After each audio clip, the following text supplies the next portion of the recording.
Let's pray. Father God, I give great thanks to you for today, for the privilege to serve you in your kingdom again. Lord, I pray for this evening that we have the opportunity to learn of our history, Father, that we may put vision into the hearts of these young men, that they can protect their country for many years to come. Lord, we pray your presence here with us. Pray your wisdom and your courage upon them. In the holy name of your holy Son, Jesus Christ, who lives and reigns forever and high, do we pray. And amen. Okay, real quick, from last week, let's start off with make sure we get the homework assignments down that we had last week, so everybody knows what they were supposed to have done. So let's see here. Go back, get them on the board so everybody can see them. There we go. All right, so from last week, Chandler was covering Seminole Wars. He did, that was done before that. Walker's covering the von Schleifen plan. So when I get to that, I'll have you brief on it, which actually, that's going to be the first thing we're going to brief on Schleifen plan, if I spell it correctly. That's correct. Then I've got Foster was going to talk about French warfare, which he's about to do. Give me the next thing we're going to talk about. Chandler is going to talk about Erwin Rommel, with an emphasis on World War I. I'm going to stop and talk a little bit about that briefly. Caleb is not here. He's going to talk about the Night of the Long Knives, but I'll explain that.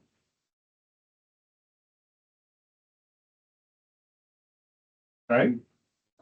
And then Thomas, you're talking about the fall of the Romanovs. When we get to that, I'll have you brief that. Okay. Also, you guys are supposed to have.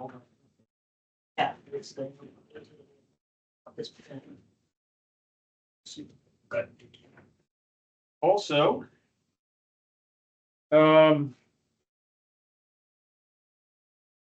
see, triple entente. Okay, let's talk about movies. How many of you guys watched The Last Samurai? You did. Everybody else? Yes. Did you watch it? You watched The Last Samurai with Tom Cruise? Good man. Okay. How many of you were able to dig up the DVD series The World at War? Did you get to watch some of it? There you go. That's the most important. Rest of you guys? I just finished the Gods and Generals because it was like it's extended director's cut, like 5.5 hours. Okay, but you got through it. Yes, sir. Mute yourself, Jensen. Anybody gonna see the movie Gallipoli and the Ground of Soul? That was hard to find. I can't find it on the internet. Red Baron. Anybody watch that? Okay, you've seen it. Jensen saw it. Good. Okay. Chandler, did you get to watch any of these things? No, sir, I haven't yet. I didn't get a chance to this week. Sounded a lot like a no. Is that what I heard? Yes, sir. Okay. Yes, sir. Yes, sir, it was a no. Gotcha. Okay. All right. The videos that I'm recommending are really helpful because here's the thing, right? Remember this. This is the takeaway. I'm going to teach you guys the class. You're going to get it. You can watch the history sessions but you're going to get as much out of this as you put into it, or as little out as you put in. Up to you. This is great history. It's important stuff you're going to want to catch up to. Encourage you, if you miss some of these videos are a great way to absorb a lot of information very quickly, and it's very entertaining. Right? They're well done videos. You'll like them. They're all good movies. Okay, I'm not giving you anything boring. Trust me. Probably the most boring thing was episode 1 on History of the World, but it was actually also very fun. Okay, it was good stuff. All right. First of all, let's talk about your again, for the credits. If you're sitting through the class and you're absorbing the material, you'll get the history credit. If you give me, and I've got from the Sturgeons, if you start giving me your outlines, your paper, let me help redraft it, your paper done, with your 2 papers, I need 2 papers, you get an English credit. If your papers include biblical references, and you've done the hard work, the biblical references, you also get a Bible credit. So you get your triple, there's your 3 credits if you're going to go after it. If not, then get out of it what you can. I mean, it's good, whatever pieces you can, but as you guys need these things for school, I'm presuming how many of you guys need this for homeschool graduation requirements? You need it? Okay, so 3, then then start hitting them, because let's get through them. Because in case you're not looking at your calendar, let me pull up the calendar real quick so I know how many days we have left. We have this and 2 more sessions to get through the rest of our history. And we're at World War I, which we're going to get through here very quickly this evening. I would like for my final paper, she's biggest charge. Done. Pickett's charge it is. That'll make a great paper. I highly reference the movie Gods and Generals. And of course, if you're able to read the book, that's at least read those last few chapters of the book as you get up to it. That's the biggest charge. Okay, so Walker, paper, Pickett's charge. Some things to remember about papers, okay? I'm not going to get nitnoid on the organization of the papers. Whether you want to do footnotes, endnotes, wherever you want to put them, here's what I'm asking. Cite your sources. I encourage you to put your cited sources in your paper. If somebody's reading it, so kind of going along, like maybe put a little note in there, where you got it from. Or if you want to put a footnote on the bottom, doesn't matter. But put some legitimacy in behind what you're saying with your cited sources, okay? An outline for your paper is always helpful. You can jump right in and just start giving me your draft, or if you give me a paper outline, it helps you organize your thoughts. So okay, I'm trying to hit this topic. Remember, an outline, the introduction paragraph is going to be this. Item A or topic A, 3 supporting points. Topic B, 3 supporting points. Topic C, 3 supporting points. Summary statement. That's kind of the minimum. And then you flush it out from there. Make sense? Avoid perspective change. Isaac, have a good night, buddy. Avoid perspective change. If you're going to start writing in the third person, stay in the third person. You can write in the first person, stay in the first person. You may change perspective once. You may go from first person to third person.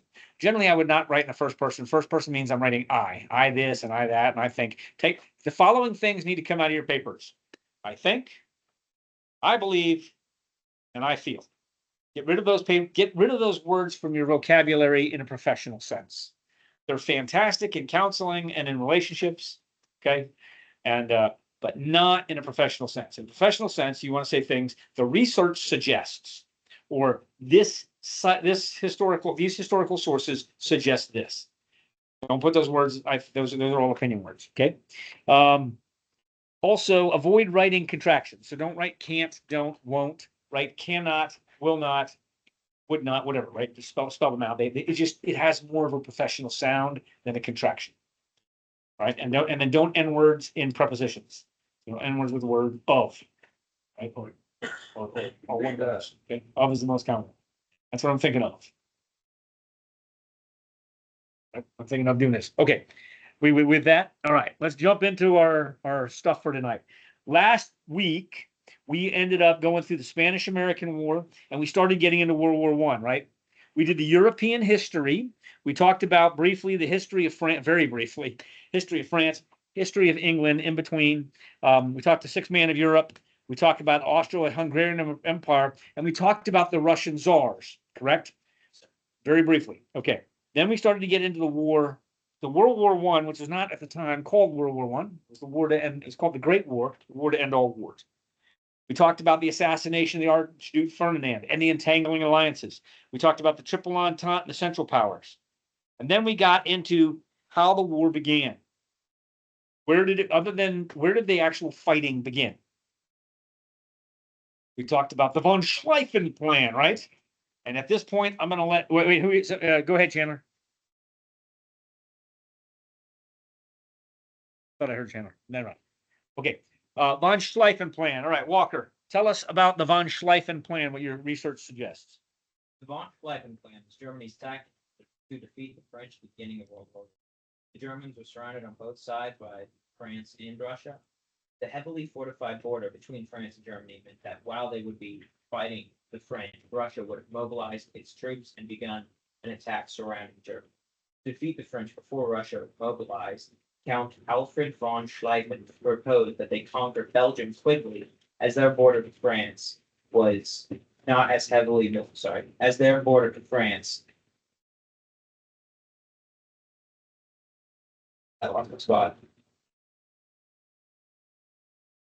As our border of France was not heavily defended. Yeah, as their border with France was not as heavily defended. They would quit. They would infiltrate France with much less resistance from that border. They assumed that Russia would take 6 weeks to mobilize during this time. They would then send the majority of their troops through Belgium and around Paris, flanking the main French forces and greatly weakening them, allowing Germany to defeat them before the 6 weeks.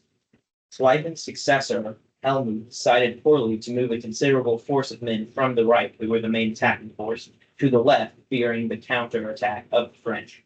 This and the overestimation of Russia's time to mobilize and their own logistics led to the failure of the plan, ending in a standstill trench warfare we know of in World War I.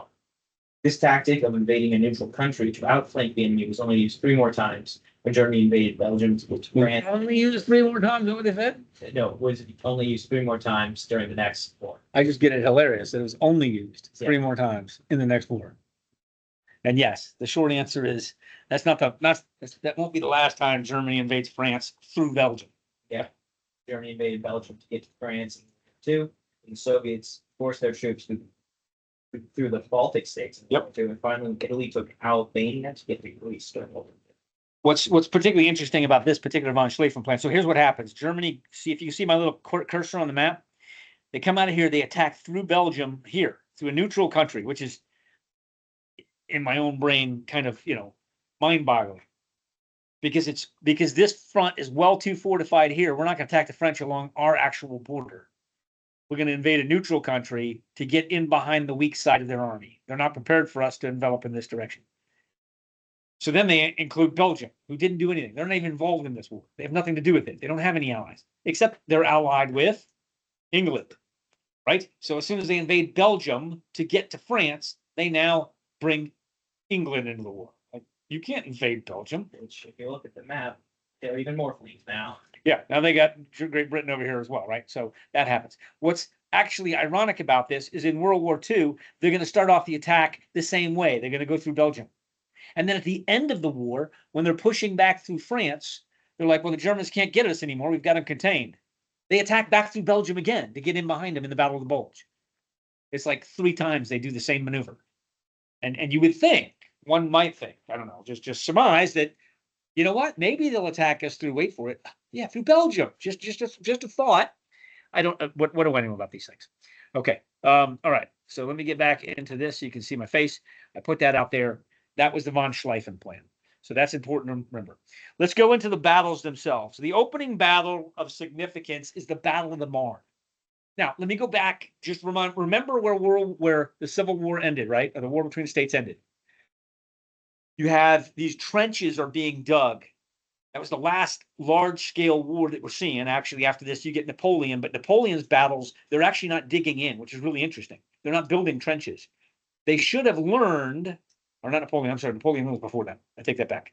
So scratch that. Nixon and Bonhoeffer, right? So since 1865, when the American Civil War ends, there's no major conflicts that actually adopt the strategies that were put into effect at the end of the war between states. They realized the effectiveness of the rifle was such that you're building these trenches.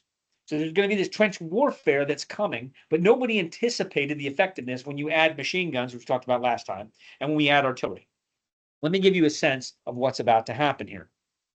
Let's go into here. This little video clip here, I think, is a good way to grab a sense of what trench warfare kind of looked like. It's just a couple of seconds long. I guess it's out of this movie here, 1970. Ready?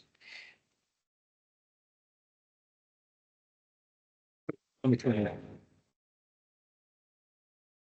There he goes. All right. They're going to go over the hill. So they come out of this trench. This is how it normally happens, right? Let's see. See if the attack goes down. So they blow the whistle under this timed artillery, and they're running across no man's land. Imagine being one of these guys. On the far end of this, I don't know if I'm going to show it, but on the far end of this trench is a giant machine gun. Another trench on the other side has machine guns, artillery. All those guys are out in the open. They're going to get mown down. They're watching this guy run. I don't know what the, if I recall, this movie is supposed to be a first-person perspective kind of thing.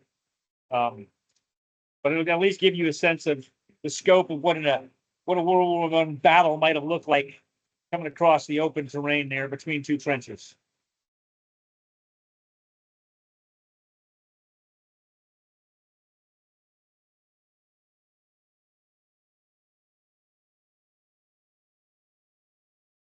My only question, how come it wasn't on the other side of the trench? Only on the friendly side of it? Okay, you get the idea, right? That just gives you a sense of what it was like to be between a couple of trenches. That's the only point of that clip right there. What happens is literally you have one trench. Yes, sir. Jensen. Hey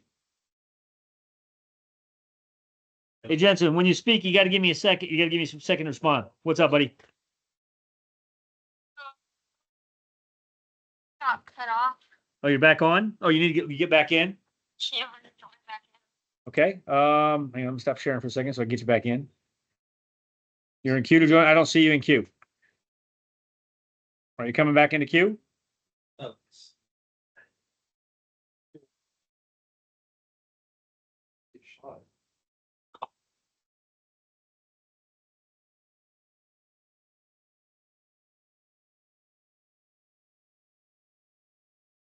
Jensen, you may have to close it and come back in.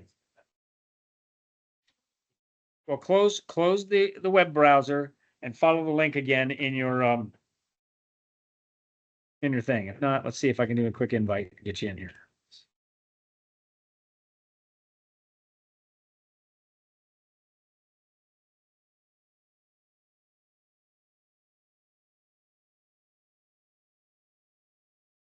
Let me get him called back in real fast. Yeah, so you just run like that instead of like popping up. You're the only target. that would make too much sense. Like I understand that you're trying to make a movie, but like. I'll resend it again.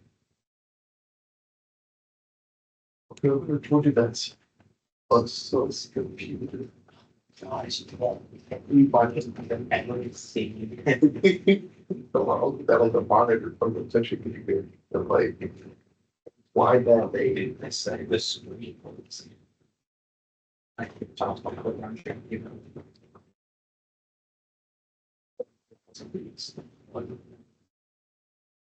That's what you. Why I think like my verification, like it's like.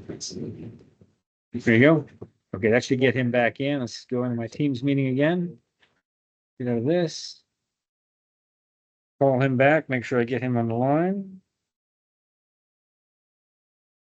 Hang in there, guys. Okay.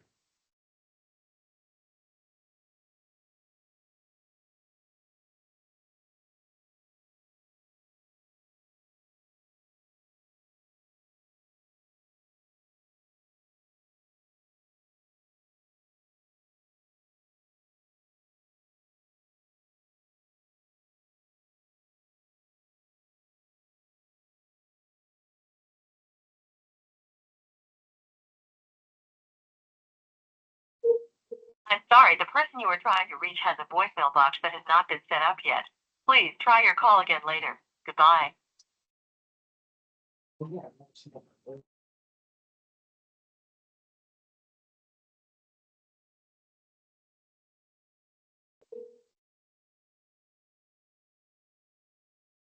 it knocked off? No, I'm in. I sent him back the invite. Can you help him get back in? I did not.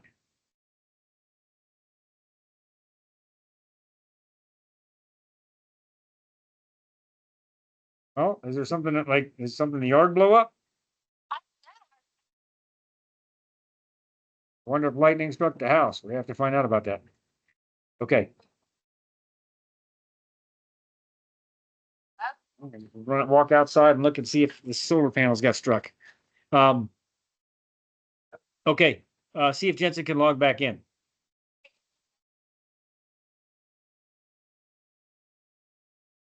No, they'd just be torn apart.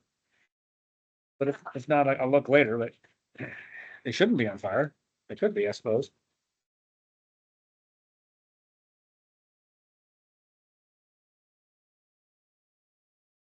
What about the ones on the side, on the back of the house, on the side of the house?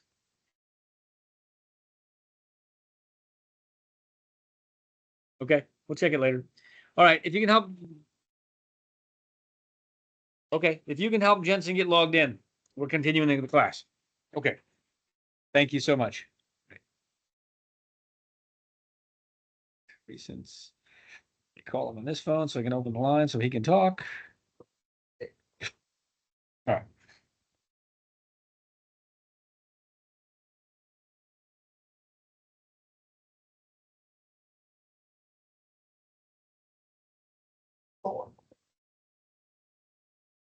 Okay, I'll let him figure himself out here in a second. Because we're gonna just have to press on without him. We'll just have to watch him. Okay. We gotta press on. I figured.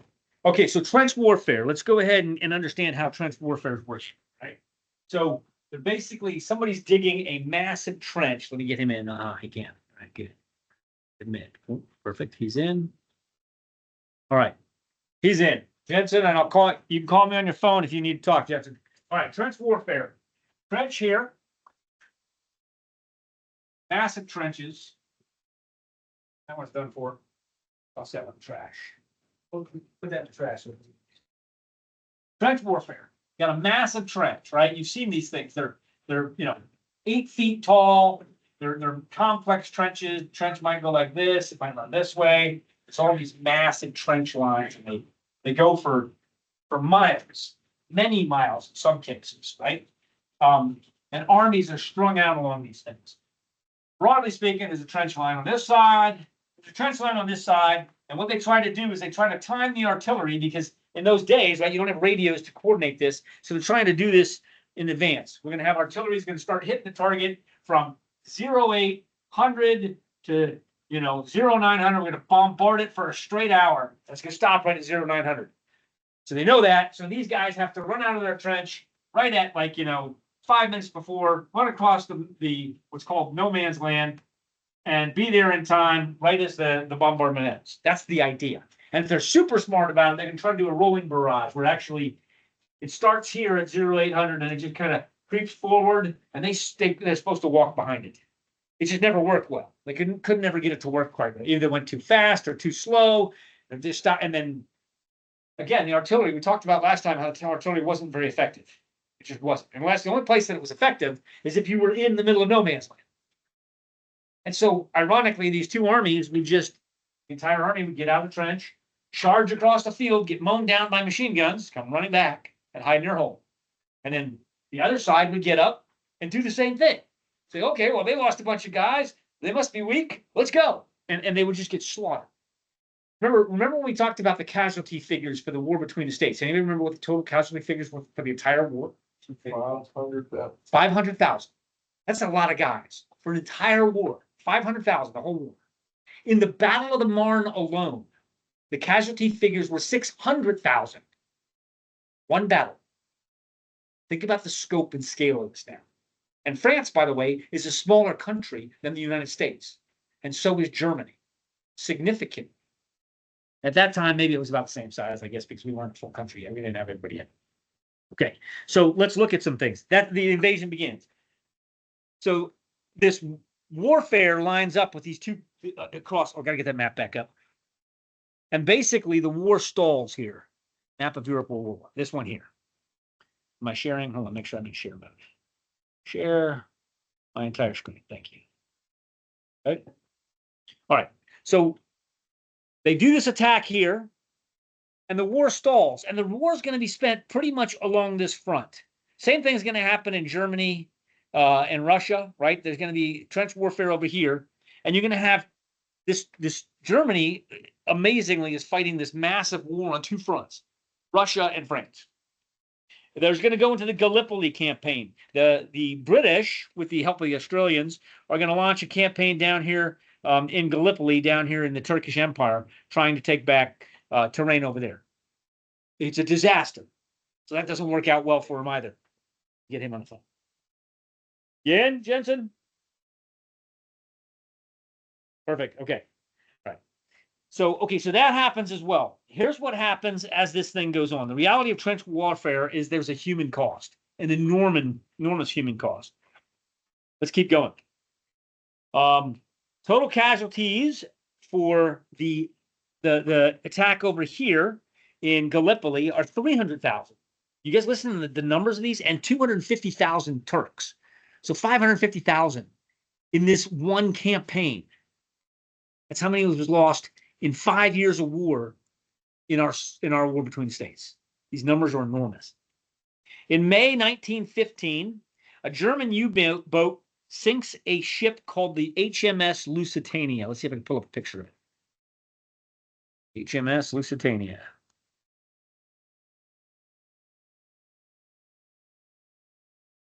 There she is. Boom. Let's pull it up.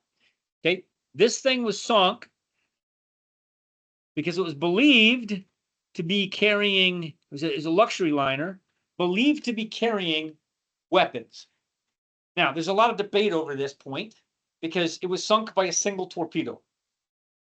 And argumentatively, according to reports, it detonated, which suggested to the Germans after they sank it that obviously it was full of ordnance and weaponry. Otherwise, she wouldn't have sank. Might have been. Hard to say. But there's no video of that. Nobody knows for sure what happened.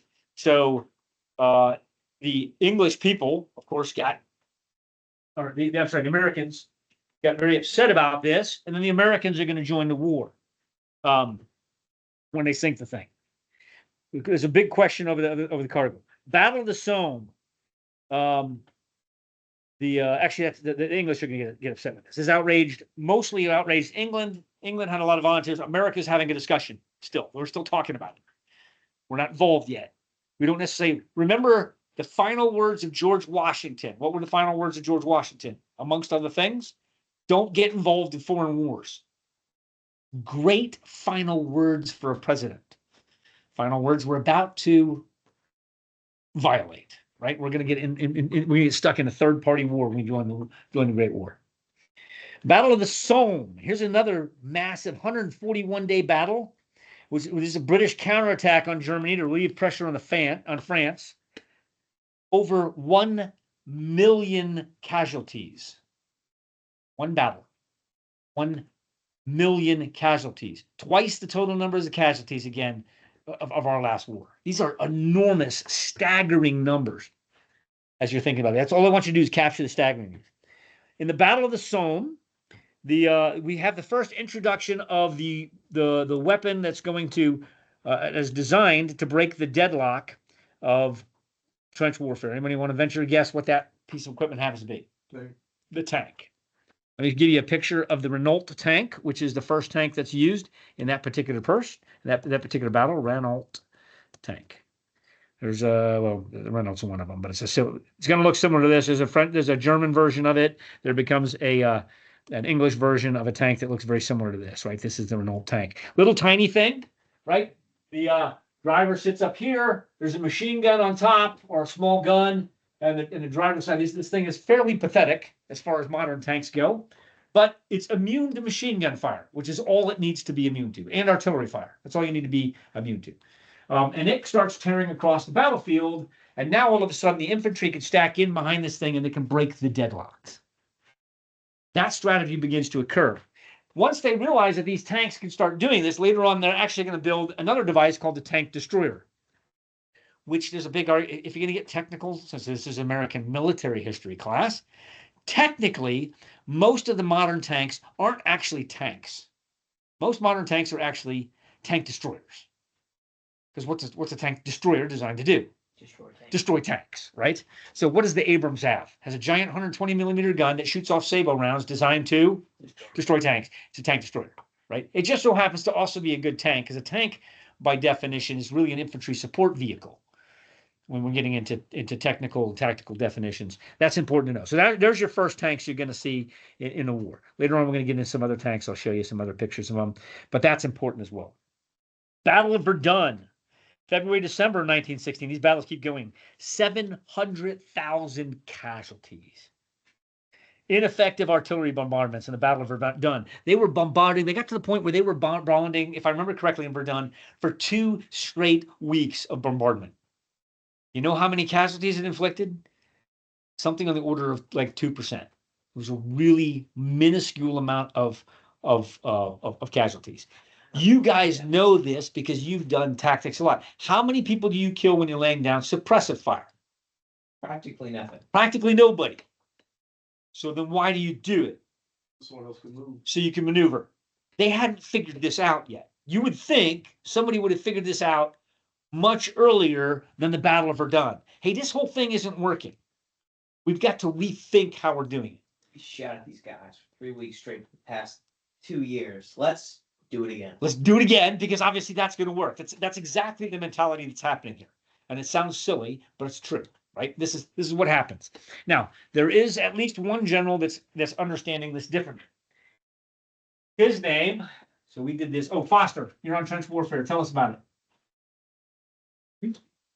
It's a form of combat where the opposing armies fight from a long, drug-out ditches called trenches.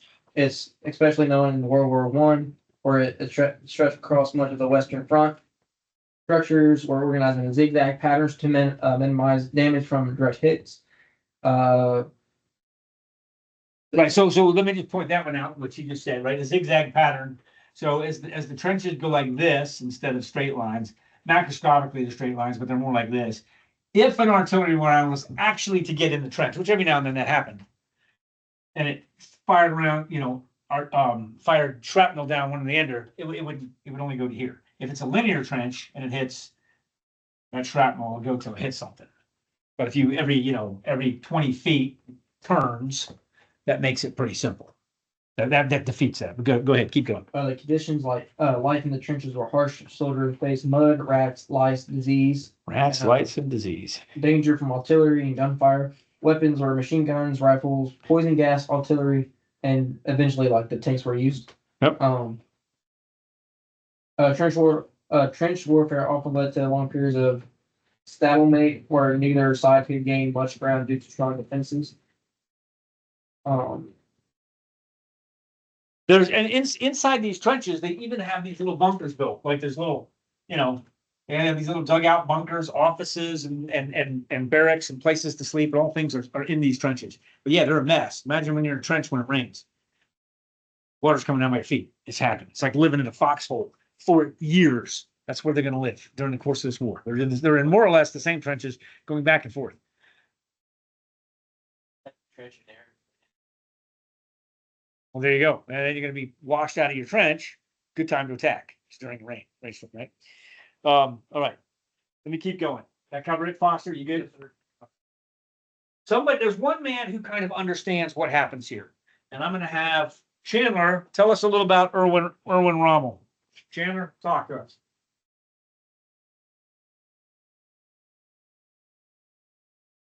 Chandler, can you hear me? Hang on a second. Chandler, you got on mute, buddy. If you're there. Okay. I'm not hearing. There's a book out there, Rommel's Attacks. You make it to lieutenant as a cadet, you're supposed to read that book, Rommel's Attacks. The name of it. The name of the book is Attacks by Rommel. Yeah. I have a copy of it. I highly suggest you guys read it.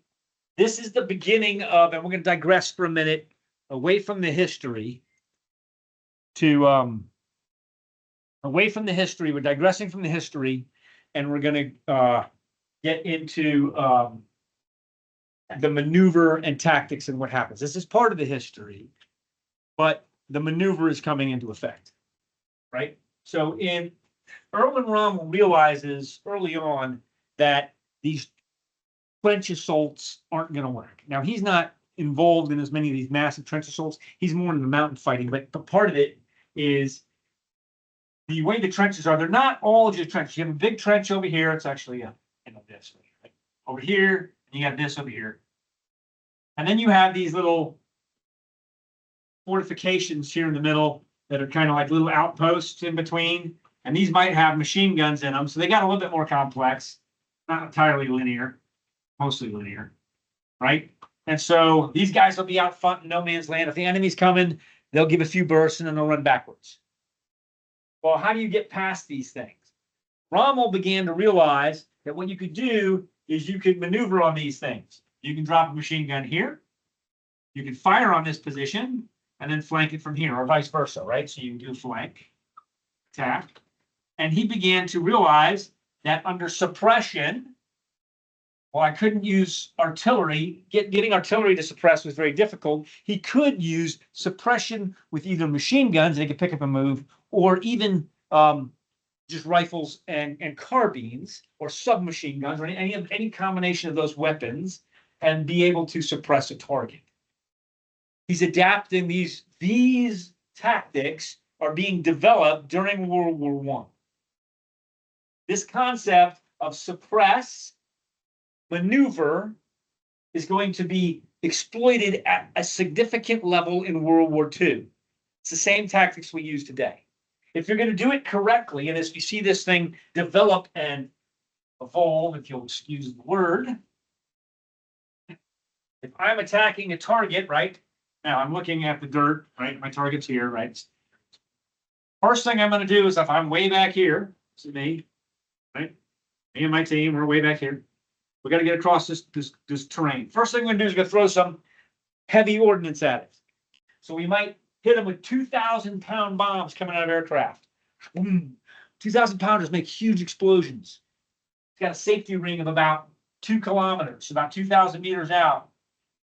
You don't want to be anywhere within 2,000 meters of explosion. So your infantry will scoot up to this 2,000-meter line.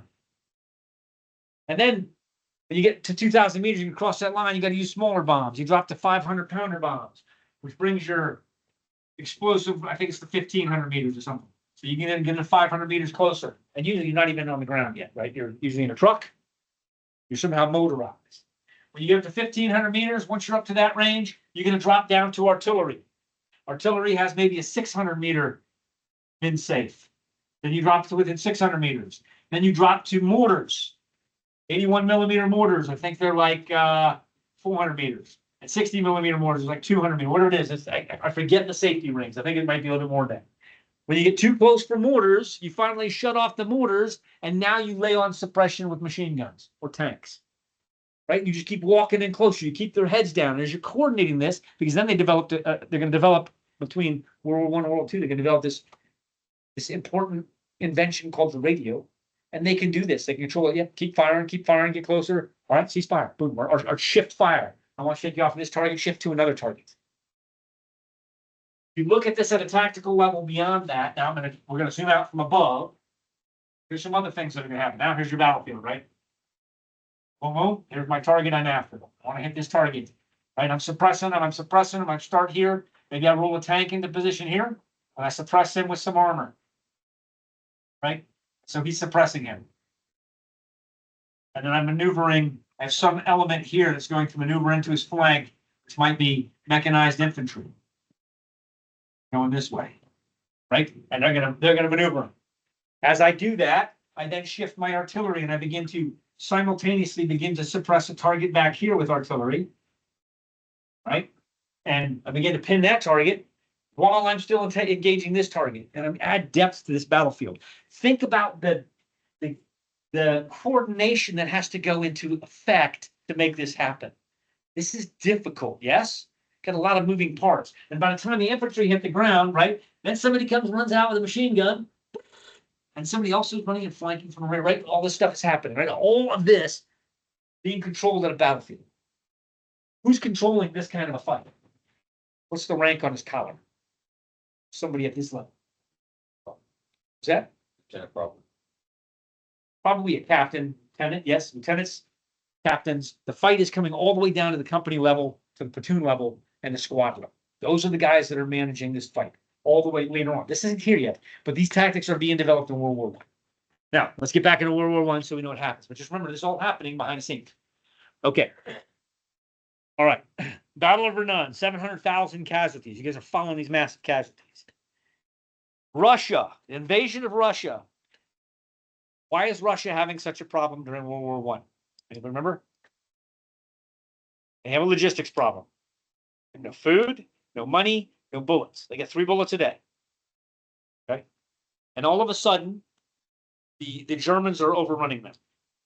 Flat broke. The Germans are just crushing them because they've got the supplies, they've got the logistics to support their attacks. And in the midst of this, we get the Bolshevik Revolution. We talked about that last time. Who's got the Romanov family?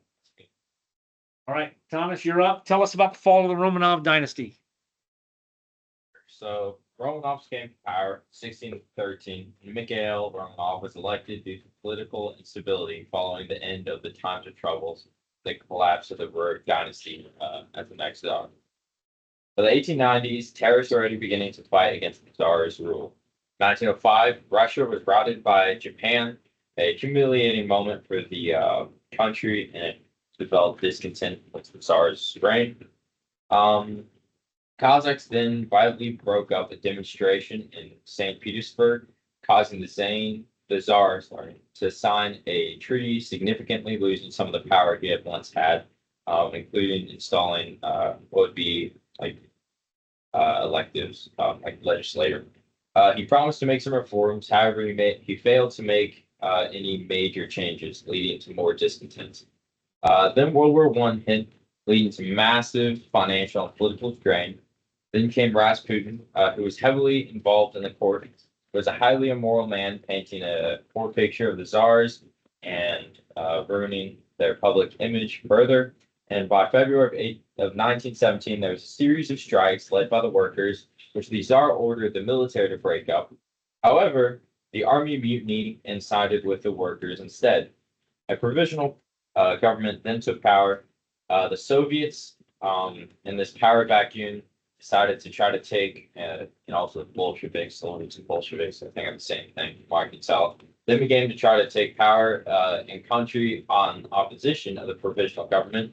Lenin organized the Soviets and seized power, and then began the communist order, which was a violent, bloody revolution. Romanovs themselves were imprisoned. They were told to go to a house, and then they were told to go into the basement to fetch something. And so the entire Romanov family, basically like what the Germans did to the Jews in the Holocaust, going into the shower houses, they were told that they're going to go down and they're going to survive. But once they went down to the basement, they got shot. All of them were killed, including the children. You got that? You saw what happened to Romanovs, right? So the legitimate ruler of Russia abdicated because of these 3 guys. And I believe we have Lenin here in the middle, Joseph Stalin here, and I believe this is Leon Trotsky. The picture doesn't say it specifically, but that's who it looks like. These are the guys, these 2 in particular, is Joseph Stalin and Lenin. These guys are preaching the Communist Manifesto. Anybody has heard of the Communist Manifesto? What is the gist of the Communist Manifesto? This becomes extremely important in our history. That instead of capitalism or monarchy, where one person or group of people are ahead of everybody else, they're like leading everything, they have the most money. Everyone should equally share everything, and pretty much everything in the country is everybody's, and nothing is. Perfect. Now, in a perfect world, communism is fantastic. We see this in the book of Acts with the early church. What does it tell us? That all of them had everything in common, right? What were they doing? Do you guys remember what the early apostles were doing right after the death of Christ? We own the resources and share everything. That's exactly correct. They were selling their stuff. Now, to be fair, why were they selling their stuff in Jerusalem? What did Jesus say was going to happen in Jerusalem? Their person. More than that, he gave us more specifics about that. Jerusalem is going to be destroyed. Much of what happens in the book of Revelation. It's going to be destroyed. So they're going to go ahead and sell their property because it's going to get destroyed anyway. But that's not the point. They sell it, they share it, and they have everything in common. Communism works great when there's no sin. So in a perfect world, if everybody's doing their share, what's the communist, not the manifesto, but what's the gist of what they're saying? We should all share so that nobody is homeless. If everyone works their correct amount, if everyone works the correct amount, then everyone will be happy if everybody shares. I believe this is the phrase. From each according to his ability, to each according to his need. When you have a starving country, and there's the Romanov dynasty, that you got a king essentially that's not starving. It's just like in France, it's easy to overthrow. These guys, we're starving. Only thing missing in this country to prevent a revolution in any country, quite frankly, is we're all eating food. If the food flow stops, what do you think is going to happen around these here parts? I want that food. That's right. People are going to overthrow the government, which would be stopping the flow of food. So Stalin is basically preaching, and Lenin are preaching, we'll give you bread. Lenin's up front first. He's the first one. So this guy here, Lenin, he's the guy who's doing all the speaking. Where'd that thing go? Pull that file back up. Okay. Lenin right here. Okay. Lenin is doing the talking, and he's promising food for bread. Rise of the communism. Long live the world. The world socialist revolution is Marxism. Now, the problem with this is from each according to his ability. It means work as hard as you can. Some people can work harder than others. To each according to his need. But what's the problem with this second part? To each according to his need. The loose term. What do I need? What I need versus what do I want, right? My kids have that all the time. I need a blah, blah, blah. No, you don't need that. You want that. I need a phone. You don't need a phone. You want a phone, right? You get the idea. And according to his ability. Well, what happened in communism is they realized, if I got to give up all my stuff, what about this guy over here who's being lazy? I don't like that guy over there. He's being lazy. Well, he's getting the same amount as you, whether he works hard or not. So why should I work hard? That's exactly what happens in every communist state. Well, if I'm going to get paid the same, whether I work 10 hours at work or I work 4, how many hours am I going to work? 4. Now, if I'm industrious and hardworking, what am I going to do with my other 6 hours that I'm not working? I'm going to go home on my own personal little farm, because they were allowed to have their own personal farms. And in my little half acre of ground, I'm really going to work hard and make a really industrious garden or whatever else I can produce. You with me? Okay. Now, here's what happens. It's called the Red. So it's October. What's the year? October 1917. It's called Red October. This is the year of the revolution. Russian Revolution, October 1917. Red October. Anybody heard of that in another phrase? There's a movie out there called Red October about a submarine that was named after this, but that's another story. Red October. Long live the world. Appealed to common workers, offered peace, land, and bread. But really, it wasn't a true communism. As with every communism on the planet, it's not a true communism. What is it really? Dictatorship. It's a dictatorship or an oligarchy, right? A handful of folks in charge or one person in charge. They just tell everybody, oh, we're all the same. Y'all, has anybody ever seen the movie Animal Farm? I read the book Animal Farm. All animals are equal. But some are more equal than others. That's right. Exactly. That's what happens in all of these communist revolutions. And your leftist brothers are going to say, well, communism is definitely the way to go, or socialism. It's the same thing. Communism is really just socialism grown up. Socialism, communism becomes communism. This is just not equal. They don't follow their own manifesto. Okay. Abdication. Nicholas the Tsar II. He abdicates, and then the family is massacred. Lenin signs a peace treaty with Germany, ends the war in Germany and Russia. That war is over. Lenin dies shortly thereafter. He dies of natural causes. I forget what it was that he dies. And it gives rise now to the USSR. We're going to get into the USSR as we go into World War II. So put a pin in them for just a minute over here. Who takes over when Lenin dies? Stalin. There's actually a power struggle between Joseph Stalin and Leon Trotsky. Who's going to take over? Yeah. And what do you think he does? Kills Trotsky and everybody else. He just kills them all. And then he kills everybody who helped him overthrow. To take what you're going to find with true these narcissist dictators when they take over. Same thing Mao Zedong does is after he kills the Chiang Kai-shek dynasty, he kills them all.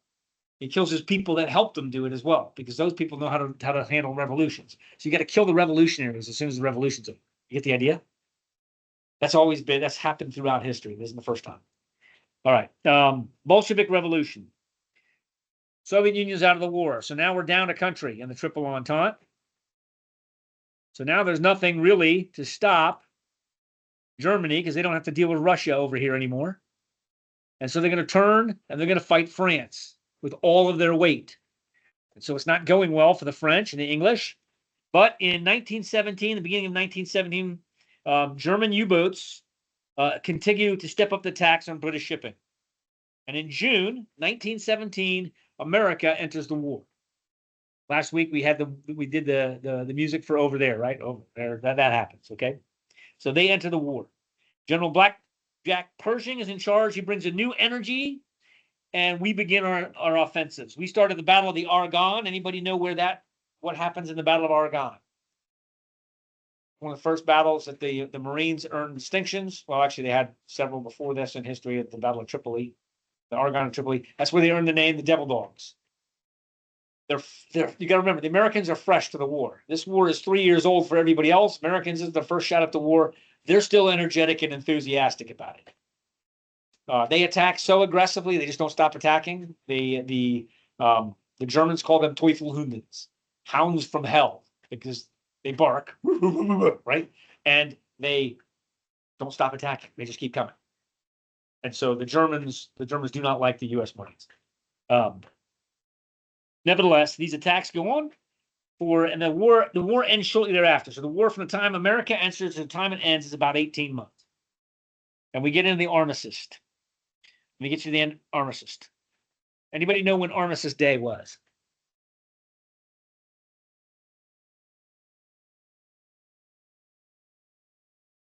I'm going to guess. Okay, there we go. That's the thing.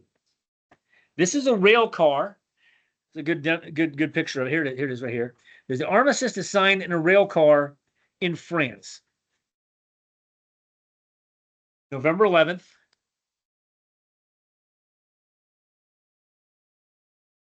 11 o'clock in the afternoon. That when the treaty was signed. It's 11 at 11 o'clock. Treaty is signed. Germany surrenders. They're just overwhelmed. They're fighting basically the rest of the world by themselves, more or less. And they're overwhelmed. They're forced into this rail car here, and they're humiliated by the French, primarily. Of course, the French, what are the French ticked off about? They say they started the war. A lot of discussion as to who started the war. It's Russia, because Russia threatened Germany. Remember, Russia threatens Germany. Germany is going to attack France because they're allied with Russia, but they don't attack France. They attack Belgium to get to France. You kind of see this whole mess, right? Everybody understands the mess. In this rail car, they humiliate the Germans and they force the Germans to pay war reparations. To Germany, you're going to pay for everything that happened monetarily. First thing that happens is the German nation is demilitarized. They're not allowed. They have a very, very tiny military after this. It's like no more than 100,000 men, I think is the maximum that they can have total in uniform. That's it. They're not allowed to have. I think their airplanes not allowed to have any military aircraft. Remember the restrictions, and they're very limited on the weaponry they can have. And they have to pay a very significant war reparation. So they're having to send in all their money overseas, primarily to France, to repay all the damages that were done in France. You know, all the cities that were destroyed and whatnot during the war. The total casualties of World War I. Anybody want to guess? Say 3 million. Yeah, how'd you get that number? You looked it up? Yeah. That includes civilian casualties, but it's 40 million. Just tracking that? That's roughly a tenth of the entire US population today. That was probably half our population at the time of the war itself. That would have been almost half of the United States population. 40 million casualties. That's a staggering number. Staggering. Just need you to understand that, just how significant that is. Okay, staggering number. All right. The U.S. casualties in the entire war, 320,000. And that was an enormous number to us. To us, that was a lot.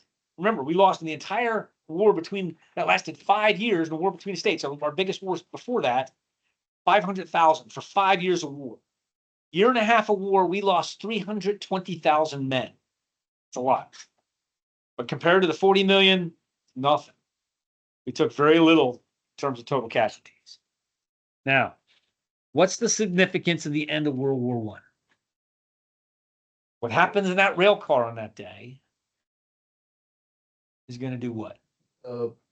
Puts the German economy in shambles and eventually leads to the rising of Hitler and then World War II happening. Correct. The economy was so bad afterwards that there's a good story that was going around where a bunch of robbers went in and stole $100 million of Germany's money. They left the money and took the wheelbarrow. That's actually, we're gonna get into that in about 2 seconds. That's a very good point. And once you understand the context of that, that's actually extra funny. Okay. If anybody asks you what caused World War II, the answer is World War I. So now let's get into it. Because what you have to understand is we got to understand the interwar years. This is important. If you haven't paid attention to anything that's been happening in the course up to now, this is extremely important. We do the backstories. Who are the main players in World War II? Who are the countries? Germany, Italy, and Japan For the Axis power. for the Axis. The Axis. USSR. Well, USSR. America on and Britain. On the line. Beginning was Axis. But- later was Ally. Yeah, but they ended up fighting. They for were us, and definitely a they- major part. They won the war. definitely. Yeah, And they lost more casualties than any other country on the side. The USSR, America. Who are the Allies? America, Britain, U.S., England, Russia.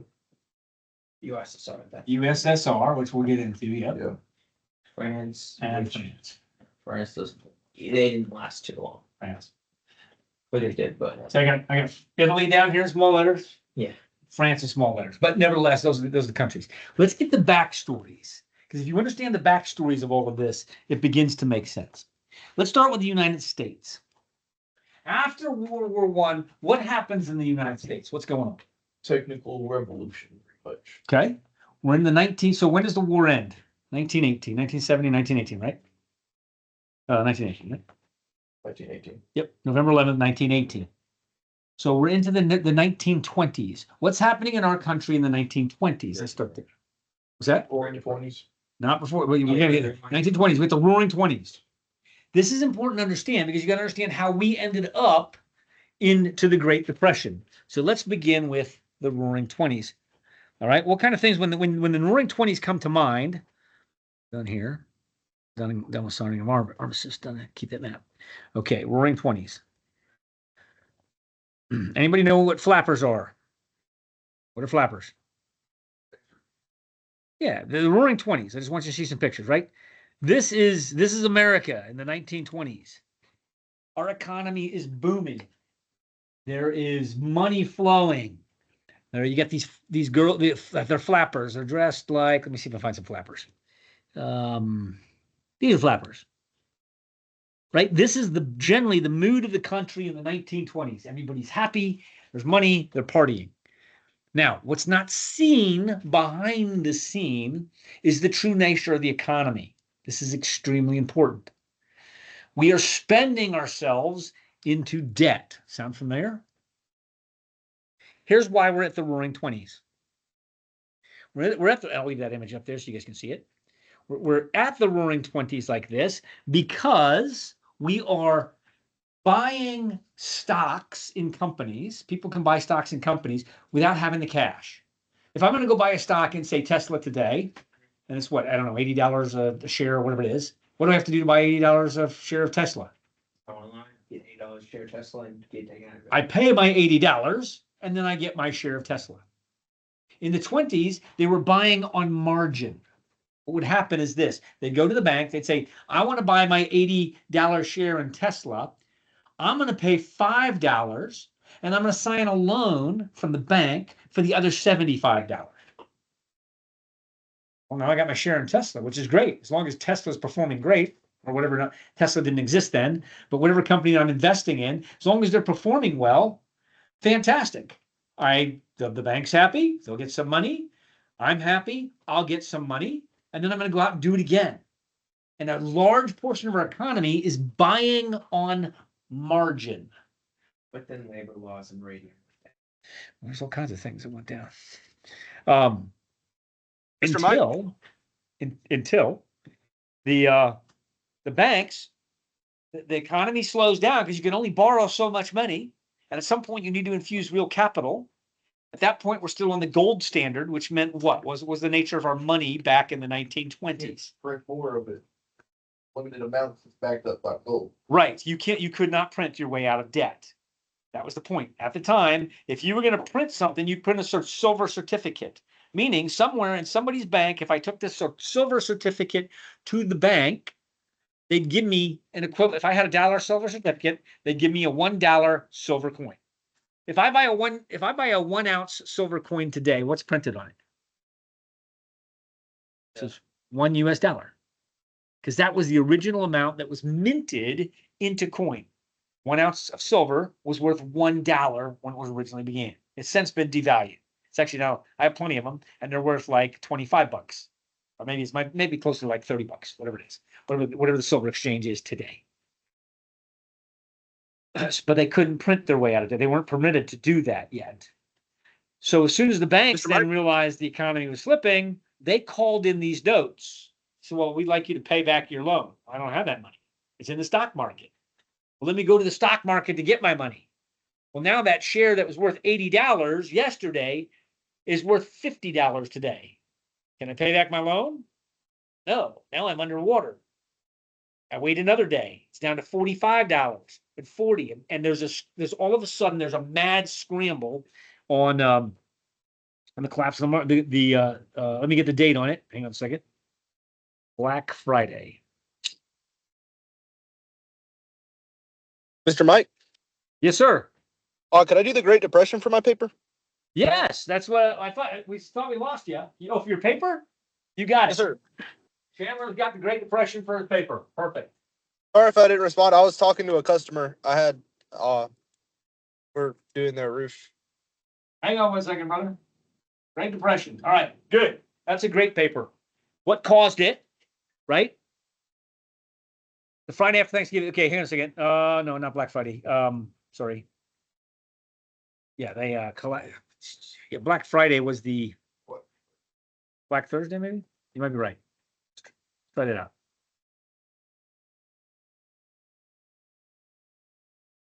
Wall Street crash 1929. There it is. Black Thursday. What was the date? July 8th, 1932. The whole economy collapses. There's a panic, people trying to get their money out of the banks. There's not enough physical money in the banks, so they shut the banks down. All of a sudden, the value of stocks collapse. There's some great ironies.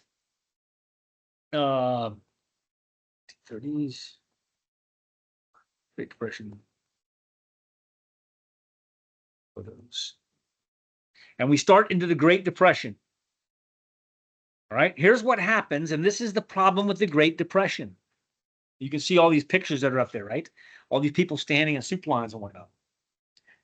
The value of money all of a sudden begins to have a problem because everybody owes all this money to banks. Who's making money, by the way, in this equation? The banks are out because the banks invested the money to the companies. The companies are going under. The stock companies are having problems because they're the ones that invested it. It's all the people that were not buying on margin, right? Oh yeah, the people buying the companies that are going under. People that are buying the companies that are going under. They go, oh, you're going out of business? Let me rescue you. I'll infuse real money in. I'll buy your company at pennies on the dollar, and I'll take it over. And now I'm producing whatever you were producing dirt cheap. So the people that were really rich, that were holding wealth, got uber rich. and destroyed the world. That's right. And the people that didn't have any money to begin, well, had money, but thought they had money, didn't really have money, had a lot of credit card debt, credit cards yet, but you get the concept, you get the parallels, right, that I'm tying. Went completely under. Those guys didn't have any money and there were no jobs. The jobs went away because the people that owned the companies couldn't hire the people. And when these rich people took over the factories and everything else, they didn't want to hire as many people. They're like, we're going to do this more efficiently, which is mostly a good idea. Out in the farmlands, believe it or not, people were starving, but there was plenty of food. We couldn't afford to transport the food to market. So you have farmers pouring milk out, spoiling. Crops spoiling on the farms that can't get to market because nobody can afford to take it to market. You see the nature of the problem. All the people that live in the city can't get their food because it's out in the farmland and can't afford to get it there. The farmers need decently okay food wise, but not money. They were fine. They didn't need either. I mean, what do you need to live, really? Food. Food, And shelter. and stuff. Shelter. They had their own shelter, had their own food. They were fine. And they weren't making any money. And, you know, so they couldn't, they probably had difficulty maybe like procuring lumber and some other things. But some of those mills that were in smaller towns did better. Most of the Great Depression hit the bigger cities because they don't have the food infrastructure. So remember these things because these are going to be repeated lessons. So those are going to be some repeated lessons. All right. That's what's happening in America. America ends up in the Great Depression. Now, how did we get out of the Great Depression? What was the mechanism that got us out? World War II. That's the correct answer, World War II. What's the answer that the left will tell you got us out of it? Theodore Roosevelt, all of the things that he did, like the 80s. What do you call what Theodore Roosevelt did? Great deal. A New Deal, right? Here was Roosevelt's problem, right? And this is what you got to think through. Roosevelt realized his people were starving. He realized they didn't have money. He wanted to infuse money into the country. And his point was, first of all, is it his job to do so? Not really. Not even his job description, but he has a national crisis on his hands. He's got to do something. He's the president. So people are looking to him for leadership, right? So as they're looking to him for leadership, he even says, I'll tell you what we can do. We just got to get people to work and give them money.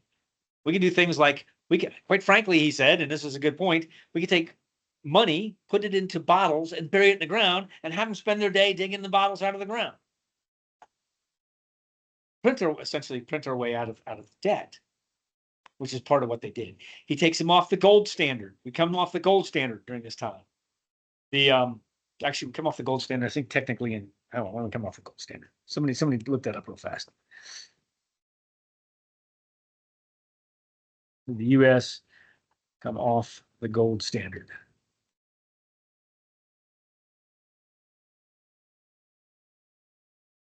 What day did it officially come off? 1933. President Franklin ended international conversion of dollars in 1971.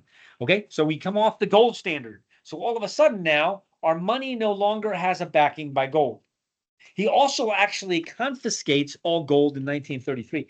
He begins to tell private citizens, if you have gold, you have to sell it back to the United States at this rate, to the government at this rate. Why? His argument, that's a great question. Why? What's his argument? Whose gold is it? Well, you would say it's your gold. He would say if it's minted into a US dollar, it belongs to the United States. Oh, really? Wait, let me hang up this call really quickly. Look at this board. That's That doesn't have any mintings on it. that's exactly how it went down too. Now, melting gold is still pretty challenging because you still got to get pretty hot to melt it, but it is easy to melt another thing. Just like You can hammer it. You could. I don't know what this was. It wasn't a coin. No, this was not a coin. I found this. It was a piece of nugget. Now you lose its value. You get the idea, right? So they're confiscating gold. He then creates a thing called the CCA, the CCC, Civilian Conservation Corps, which is basically the beginning of all of the public works. That the government is going to put people to work. How are they going to put people to work? Building government establishment. They do. They build roads, they build highways, they build dams, they build buildings. How are they paying for this? Taxpayer money. But how are they physically doing it? Printing it. The printing press begins. They begin to print. Now, they're trying to balance it so they're not overprinting. And they begin by printing silver certificates, where in theory, you could take one of these certificates to the bank and get that much silver behind it. And at first, it's true. And then they come off that standard too. They're like, well, we don't have to have that much silver in the bank. What if? In fact, I'm going to show you guys a video. Let's see if I can find it. You're going to like this video because this is going to be important to you.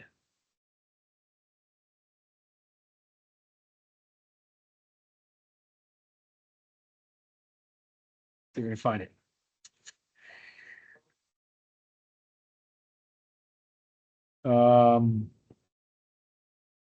Money is, let's try it this way. Money is dead. We know who did it.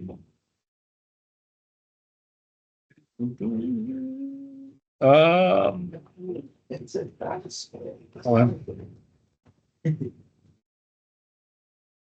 It's here. Money as debt.org. Nope, it's no longer in business. Do you know who did the video? Not sure. Money as debt cartoon.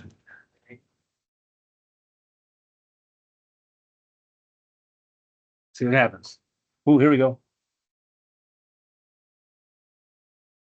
This is great. That's very low, very big. Very long movie. We're not going to watch all of it. Let's see if I can watch some of this stuff.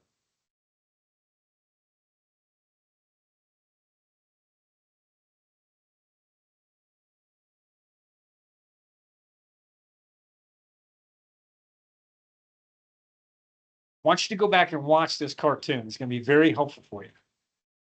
Most important subject a television person can investigate and reflect upon. It's so important that our present civilization may collapse unless it becomes widely understood and the defects remedied very soon. 1935. Yeah, 1930 Federal Reserve Bank.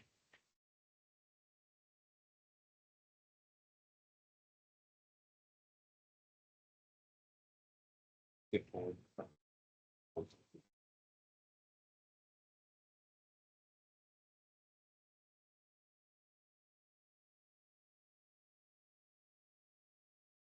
Each and every time a bank makes a loan, new bank credit is created. New deposits, brand new money. The process by which banks create money is so simple that the mind is repelled.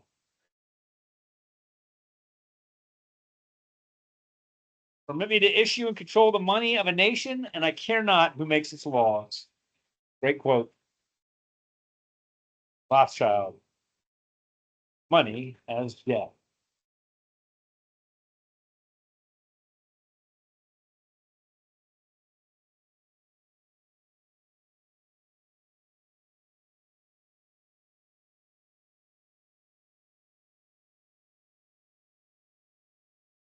Two great mysteries dominate our lives, love and money. What is love is a question that has been endlessly explored in stories, songs, books, movies, and television. But the same cannot be said about the question, what is money? It's not surprising that monetary theory hasn't inspired any blockbuster movies, but it was not even mentioned at the schools most of us attended. For most of us, the question, where does money come from, brings to mind a picture of the mint printing bills and stamping coins. Money, most of us believe, is created by the government. It's true, but only to a point. Those metal and paper symbols of value we usually think of as money are indeed produced by an agency of the federal government called the mint. But the vast majority of money is not created by the mint. It is created in huge amounts every day by private corporations known as banks. Most of us believe that banks lend out money that has been entrusted to them by depositors. Easy to picture, but not the truth. In fact, banks create the money they loan, not from the bank's own earnings, not from the money deposited, but directly from the borrower's promise to repay. The borrower's signature on the loan papers is an obligation to pay the bank the amount of the loan plus interest, or lose the house, the car, whatever asset was pledged as collateral. That's a big commitment from the borrower. What does the same signature require of the bank? The bank gets to conjure into existence the amount of the loan and just write it into the borrower's account. Sound far-fetched? Surely that can't be true. But it is.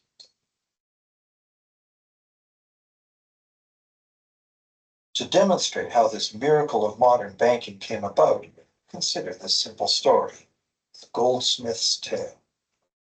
Once upon various times, pretty much anything was used as money. It just had to be portable, and enough people had to have faith that it could later be exchanged for things of real value, like food, clothing, and shelter. Shells, cocoa beans, pretty stones, even feathers have been used as money. Gold and silver were attractive, soft, and easy to work with, so some cultures became expert with these metals. Goldsmiths made trade much easier by casting coins, standardized units of these metals whose weight and purity was certified. But to protect his gold, the goldsmith needed a vault, and soon his fellow townsmen were knocking on his door, wanting to rent space to safeguard their own coins and valuables.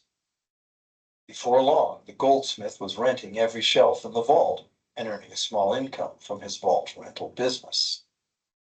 Years went by, and the goldsmith made an astute observation. Depositors rarely came in to remove their actual physical gold, and they never all came in at once. That was because the claim checks the goldsmith had written as receipts for the gold were being traded in the marketplace as if they were the gold itself. This paper money was far more convenient than heavy coins, and amounts could simply be written instead of laboriously counted one by one for each transaction. Meanwhile, the goldsmith had another business. He lent out his gold, charging interest. Well, as convenient claim check money came into acceptance, borrowers began asking for their loans in the form of these claim checks instead of the actual metal. As industry expanded, more and more people asked the goldsmith for loans. This gave the goldsmith an even better idea. He knew that very few of his depositors ever removed their actual gold, so the goldsmith figured he could easily get away with lending out claim checks against his depositors' gold, in addition to his own. As long as the loans were repaid, his depositors would be none the wiser and no worse off. And the goldsmith, now more banker than artisan, would make a far greater profit than he could by lending only his own gold. You following that? For years, the goldsmith secretly enjoyed a good income from the interest earned on everybody else's deposits. Now a prominent lender, he grew steadily richer than his fellow townsmen, and he flaunted it. Suspicions grew that he was spending his depositors' money. His depositors got together and threatened withdrawal of their gold if the goldsmith didn't come clean about his newfound wealth. Contrary to what one might expect, this did not turn out to be a disaster for the goldsmith.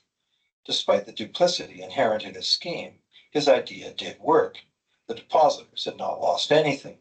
Their gold was all safe in the goldsmith's vault. Well, rather than taking back their gold, the depositors demanded that the goldsmith, now their banker, cut them in by paying them a share of the interest. That was the beginning of banking. The banker paid a low interest rate on deposits of other people's money that he then loaned out at a higher interest. The difference covered the bank's cost of operation and its profit. The logic of this system was simple, and it seemed like a reasonable way to satisfy the demand for credit. However, this is not the way banking works today. Okay. You guys following that? Yes, sir.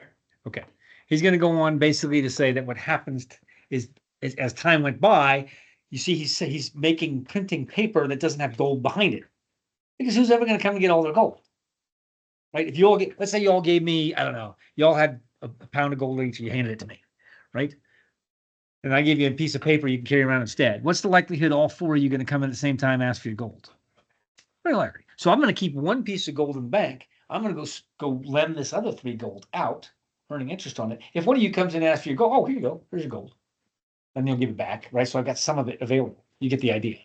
But it's gotten so far that they moved it to one for every dollar that you had in the bank. A bank could write $99 of notes against it. Inflation. Eventually, they got rid of that. You can write any amount.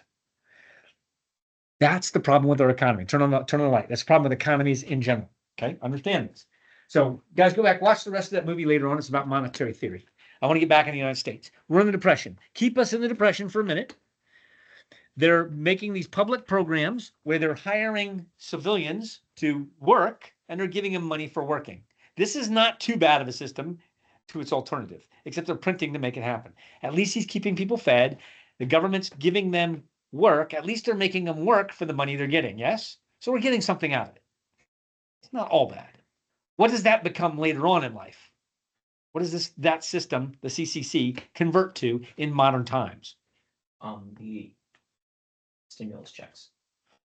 Government jobs. Bigger name for all of that. Starts with a W, ends in a welfare.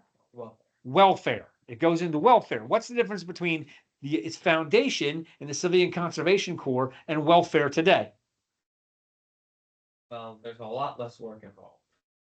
Well, it's simply because we're not in the depression. Okay. Let's go back to what you said. In the Civilian Conservation Corps, you had to work for your money and then you get money. What do you have to do today?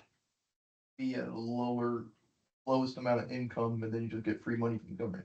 Right. You don't have to actually work for your money. You just get the money. So now, not only are we bleeding the money, we're not getting things back. The Civilian Conservation Corps was actually pretty decent because at least the country was getting infrastructure built for the money we were creating.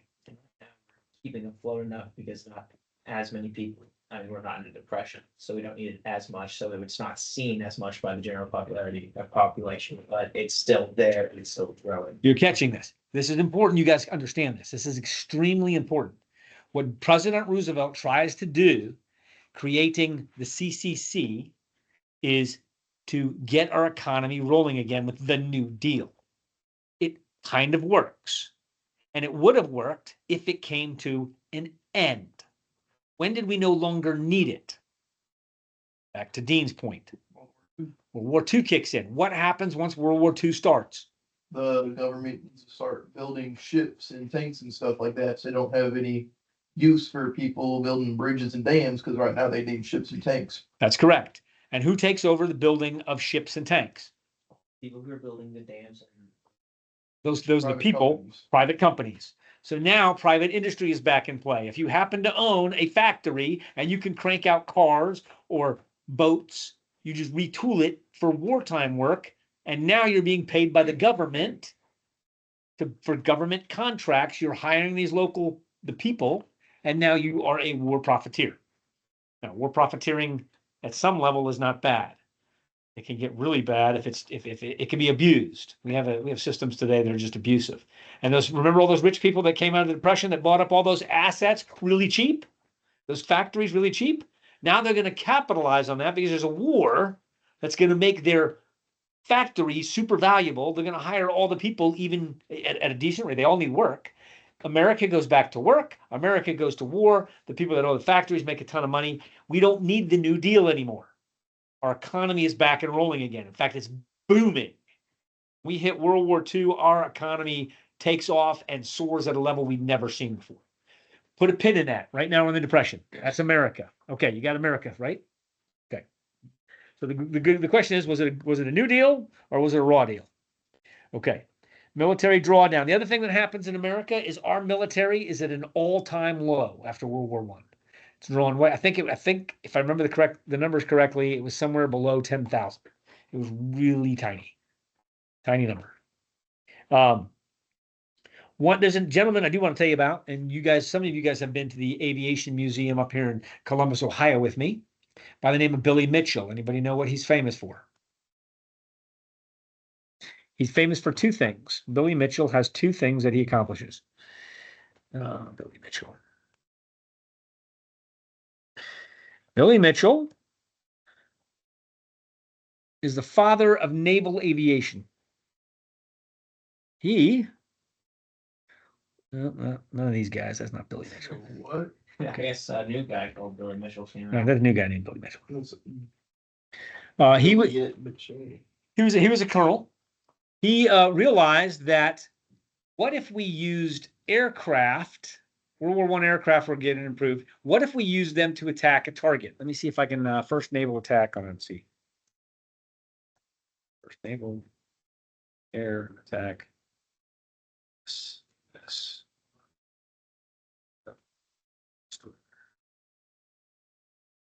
See if I got it.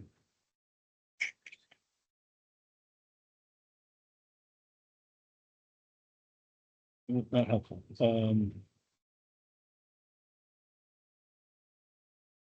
Natural aviation. All right, there he is. There's Billy Mitchell. All right. So Billy Mitchell, see, look at this. That's perfect. See that video right there? He's using that aircraft to attack. During World War II, the Allies victory. Not you. Let's see. Get up to Billy Mitchell. There it is. There's the ship. Where is it? He uses it. I guess it doesn't happen here. He used the first use of naval aviation to sink a ship. And it introduces what important piece of equipment? Oh, The bomb we already had. We were using in World War I. The aircraft carrier. Remember the aircraft carrier. The aircraft carrier is going to become very dominant in World War II. Right? So the aircraft carrier is going to be important on the naval side. All right. He put airplanes on ships. They can sink other ships, and it's hard to stop them from doing so. Right? There's that piece. Second thing, he writes a paper because he was I believe a colonel, if I remember correctly.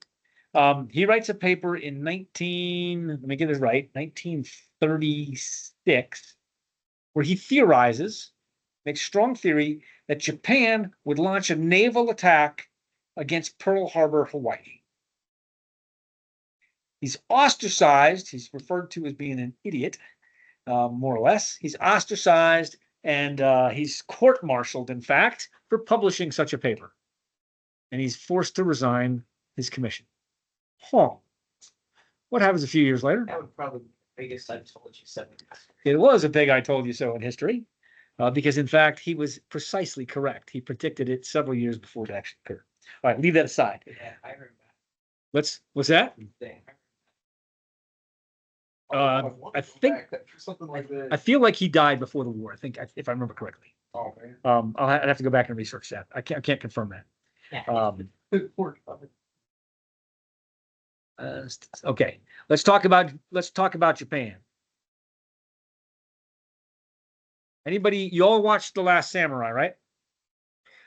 Okay, let's change topics. Let's talk about Japan now. So that's America, right? So there's America's backstory. America's stuck in the Great Depression. Boom. US, we got you through the Great Depression, and they're poor. We're trying to survive.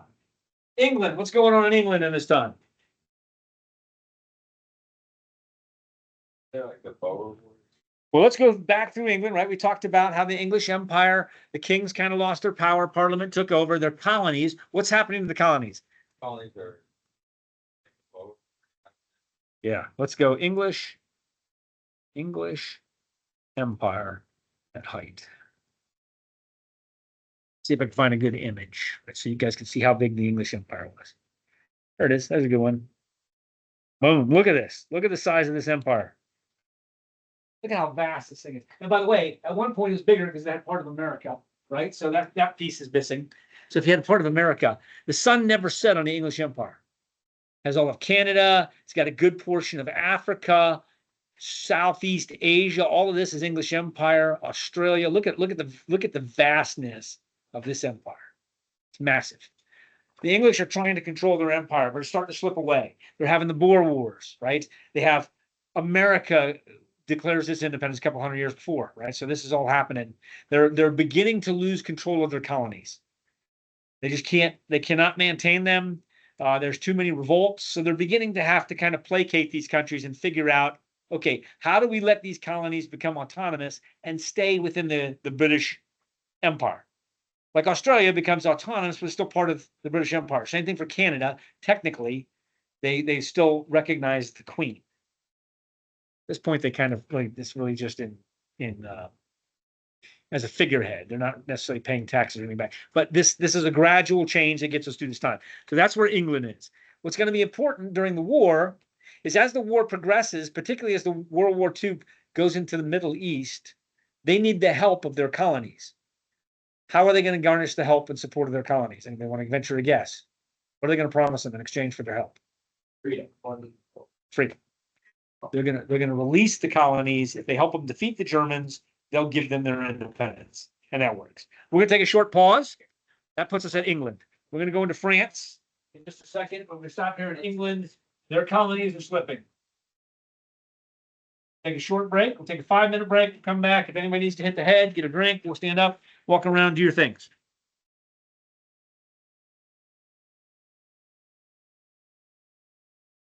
See if I can get some pictures of French Maginot.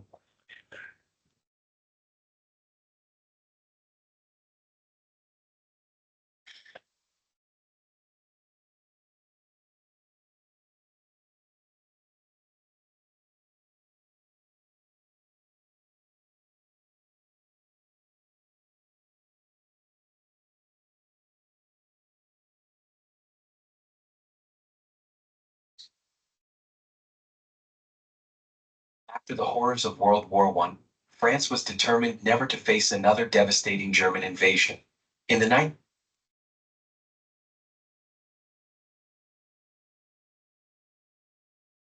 All right, we're gonna take a short pause for those who are just waiting for us. We are taking a short pause. Everybody hits the head. We'll be back in a few minutes. Just hang tight.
I got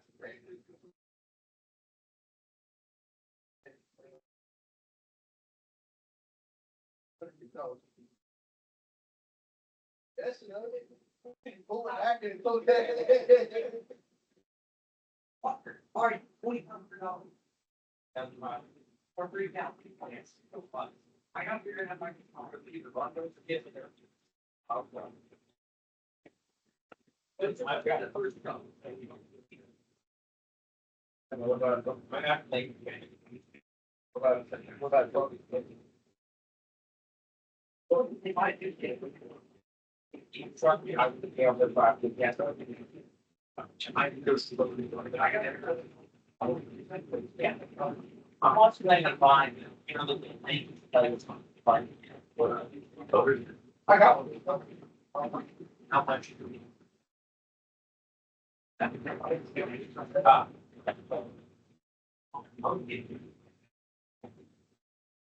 You guys about ready?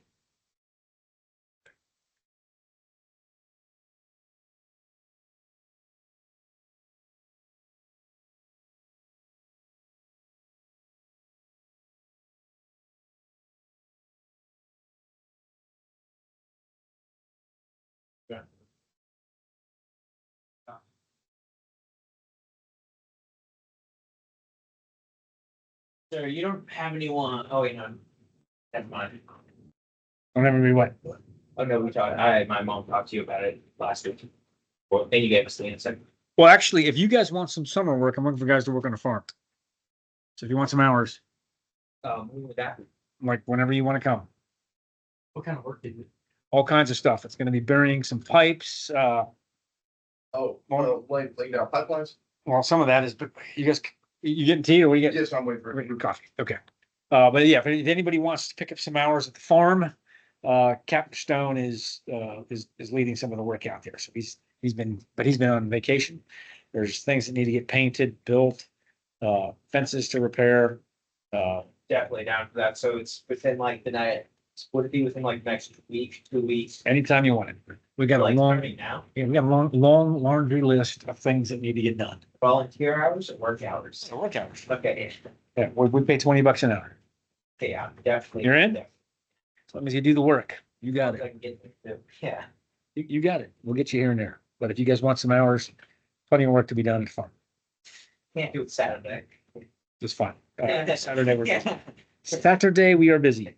If you're up for it, which gets transportation, like I said, there's plenty of work to be done out there.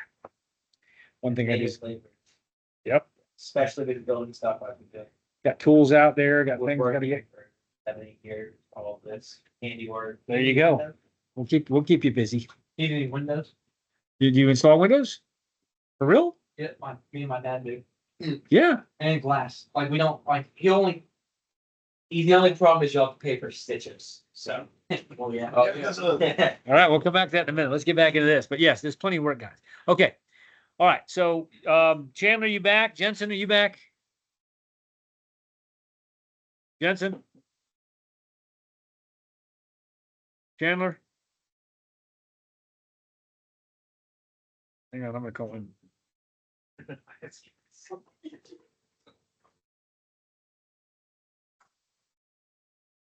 Chandler, you back on? Jensen, you back? Okay, let me get Chandler back on. Hold on.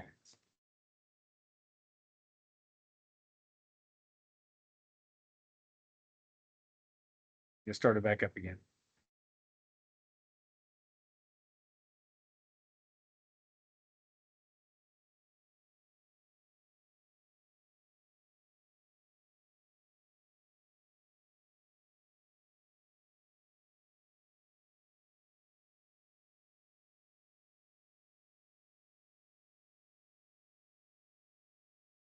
Chandler. Not Chandler. He didn't answer the phone. All right, well, we're gonna go anyway. Okay. We're back into it. We talked about the United States and their background. We talked about England, what they're dealing with. They're dealing with their colonies slipping away. Let's talk about France next, okay? France. What is France's status after the war here? What kind of things they got going on? Of course, they got a lot of reparations, but they're getting money. They got money coming from the Germans, so they're not having to do a whole lot. They're getting all this money coming in. What do you think they're doing with his money?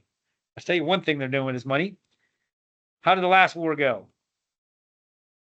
They didn't like the trench warfare. They've decided that they're going to defend against trench warfare in the extreme, and they're going to build the Maginot Line, a wall. After the horrors of World War I, France was determined never to face another devastating German invasion. In the 1920s and 1930s, French military planners devised what they believed was a brilliant solution, an unbreakable wall of fortifications along the German border. This defensive masterpiece was the Maginot Line, a network of bunkers, tunnels, artillery casemates, and strongholds stretching from Switzerland to Luxembourg. It was named after André Maginot, the French Minister of War who championed the project. But in the crucible of World War II, this line of concrete and steel proved to be a costly failure. Origins of the Maginot Line. France's experience in World War I, especially the bloody trench warfare and German invasions of northern France, left deep scars. French military doctrine in the interwar period emphasized defense over offense. The trauma of the Great War, along with a declining population and a desire to avoid another full-scale conflict, made static defense seem like the best option. André Maginot argued that a strong, permanent fortification would protect France's industrial heartland in Alsace and Lorraine. Okay. Let me go ahead and skip ahead for you. So, yeah, this is phenomenal. These have entire underground train systems. There's underground barracks and bunkers. There's underground trenches. You see all those guns above ground? And look, these things are massive. And they put it. Hold on, wait for it. Whoops, hang on, wait, let's say there. Don't tell me they didn't put on Belgium. Look, they built it right here. Let me pause that right there. Right here, between Switzerland and Belgium, right there along on the border with Germany, so they can't come across. Because that's where they didn't cross last time, They wouldn't do it. They would do it a second time. right? So they're sitting fat, dumb, and happy. They have this massive Maginot Line. In their mind, World War I was a defensive war. Who would win the battles?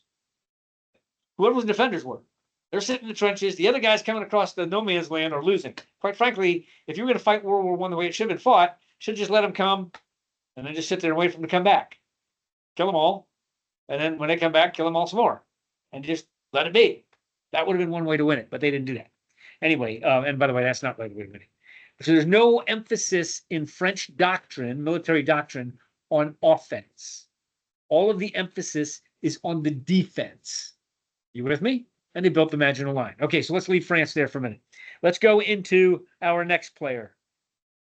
Let's go into Japan. Let's talk about Japanese. France builds the Maginot Line. It's such a success. Yep. Oh, there they are, sitting there behind their Maginot Line plus money. They're happy. Yep. Yay! They're all happy. They're probably the only happy nation on the planet at the moment. But that's good. Very happy. Let's talk about Japan. Let's talk about Japanese history for a minute. Okay. What do you guys know about Japan? Let's talk about real Japanese history. Let's go back quite some time. For a significant period of time, they were one of the most technologically advanced civilization besides China. That would have been a very, very long Yeah. time ago. Japanese daimyos. Yeah, because in China were when first developed gunpowder, they had being most. Okay. These guys here. So Japan is ruled by, let's see if I can get a map of Japanese, map of the Japanese daimyos. Let's see in a map image. Okay. Yes. Japan is a series of, basically it has a series of rulers. They're called daimyos. A daimyo in ancient Japan, modern times, was basically a little king. He was a small king. He owned a province, and there were two classes of society in Japan. Anybody know what they were? And what were their names? There were the workers and the rulers, like that happens in a lot of countries. With the samurai. Samurai was the ruling class. and then the peasants. You were born into samurai, generally. Sometimes you could be trained into it, but usually you were born into samurai. If you were a samurai, you were living high on a hog. If you were a peasant, you pretty much weren't allowed to be armed. Pretty much the daimyos, some of the daimyos would arm their peasants, but in rare circumstances. They would not let them be armed. They'd make them work the farms. They provide the labor. They provide the women, all the things. They did all the real work, all the agriculture, and they would pay an enormous, enormous tax to the daimyos. The daimyos would feed their samurai armies. The samurais had one actual job, which is what? They were trained to fight. They were trained to fight, which that in itself was not bad. The Spartans did that, except that the Spartans would also do other things, right? The problem is they were trained to fight, and then they'd get all this money. They get plenty of money, and they would buy most of the women. So the peasants didn't have very many women because the samurais would buy them all. Because prostitution was rampant, and they would spend their money on women and alcohol primarily. But if you're born into being a samurai, the samurai had all the women. How? The peasants still had; they were allowed one wife, but all the extra women went to the same. It was a bad situation. They had first crack at that's the reality of it. A lot of the women in that culture were prostitutes. A very significant number of them were, right? Because that was a big part of their culture. Thomas, you all right?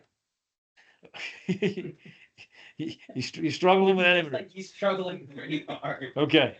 Into the cup, that's all. So what happens here is the samurai are spending they spend their countries into debt.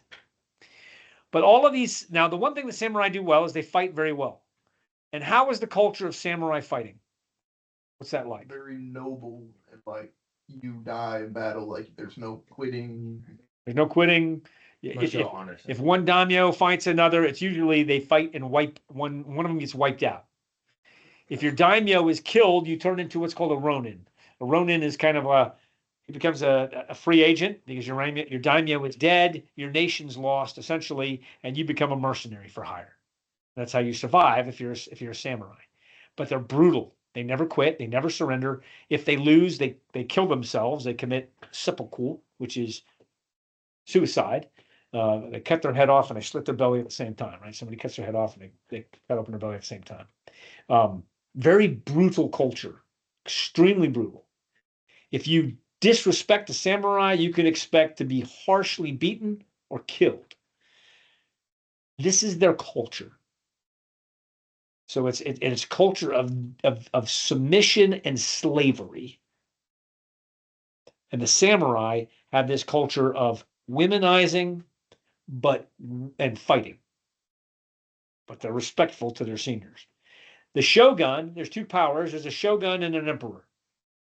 The shogun becomes the political power who basically unites the daimyos, and the emperor is the religious power. There's a constant struggle back and forth between the emperor and the shogun as to who's in control of the nation, right, the country. Certain people support the emperor, so no joy. Others support the shogun, who is sort of the military leader. And their seasons, depending on what season of their history you're looking at, one of the two is dominant over the other. In the 1800s, the European nations find their way to Japan and attempt to modernize them. How does that go? They get kicked out pretty much. They get kicked out. Why?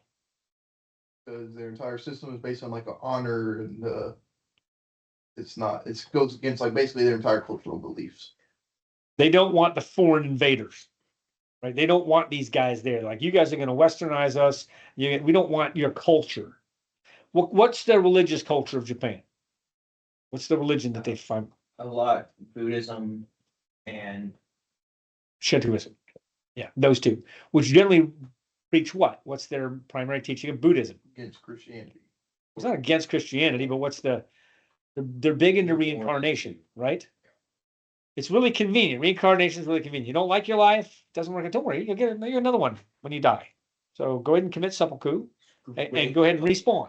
It's like hitting the reset button on the Xbox. Oh, I died. Okay, here I am again. What am I this time? Am I a peasant or am I a samurai?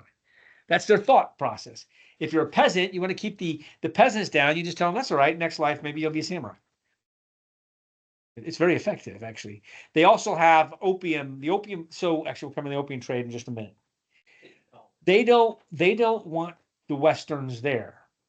The Westerners, beginning with the Dutch, they're the first ones to actually penetrate the culture, and then England, and then America gets in there to try to sell them modern equipment. They want the modern equipment. Some of them do, some of them don't. They're like, we don't want this modern equipment.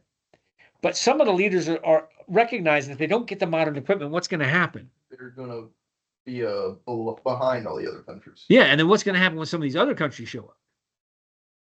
Take them over. Who are the natural enemies of Japan? China and Korea. Those are the natural enemies that they're fighting across the channel with for centuries, back and forth. Vietnam, these countries that are across the bay or from Japan, right? That's who they're real natural enemies at a larger level. If you watch the movie The Last Samurai, it covers the last years of the samurai culture. The samurai, unfortunately, are trying to hold them back.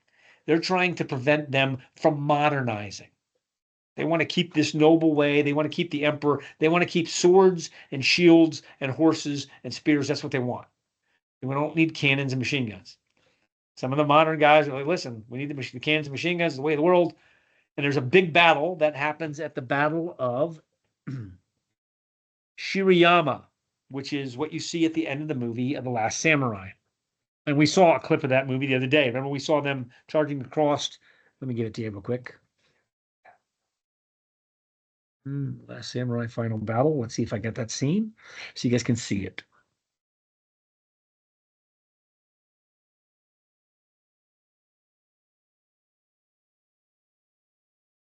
Those bro, he's Asian. Okay, this man here, he's actually the last samurai. They actually did a pretty good job. They mostly captured, it's hard to capture on video, but they mostly captured the last battle. The guys that are trying to modernize on the other side of the field, they're trying to eliminate the samurai. Now they're trying to humiliate the samurai at the same time, which is a problem. But the samurai are not realizing that they have to modernize. So there's problems on both sides of this. But you can kind of get a sense of how this goes down. There's your modern army.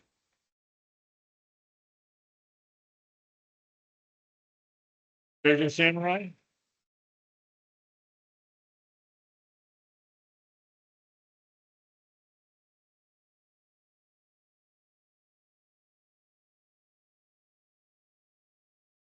That's an American advisor that's teaching them how to do this.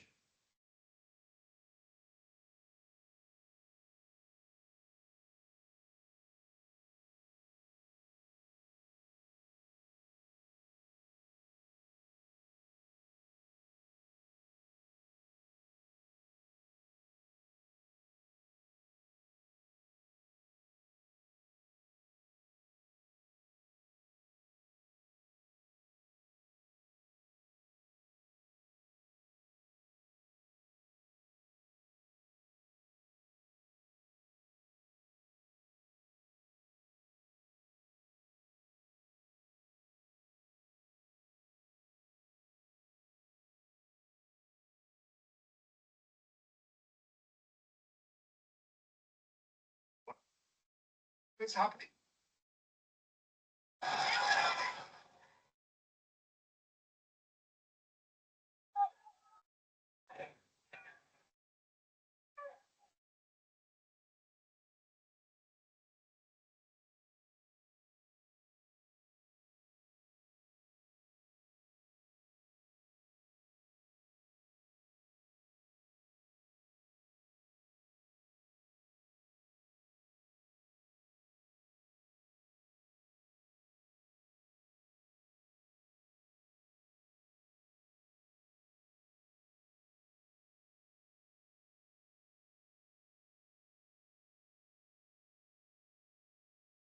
Attacks been stopped.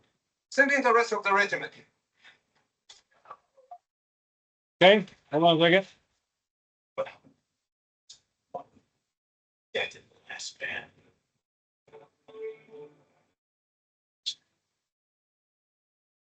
Okay. Eventually, it ends in this.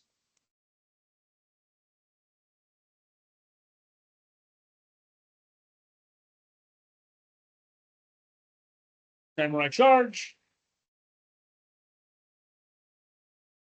You know what those are? Gatling gun.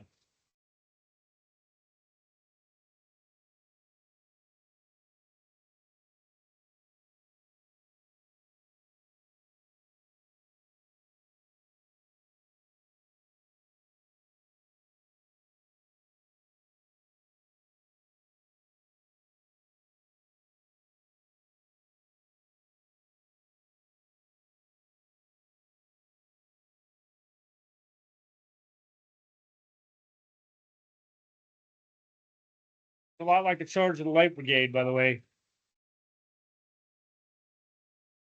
Happens around the same time frame.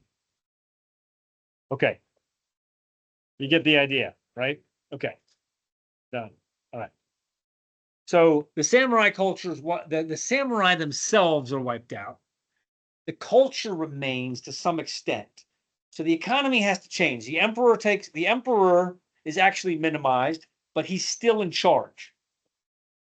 The actual samurai warriors transition and become modern warriors. That's going to be significant when the war begins. That you have this samurai never surrender, die to the last man concept in the Japanese soldier that emerges out of this time frame. Okay, you with me? All right, that's Japan. And then they modernize their military. Let's set them aside. Next, Japan is modernizing. Modernizes with samurai history. Right?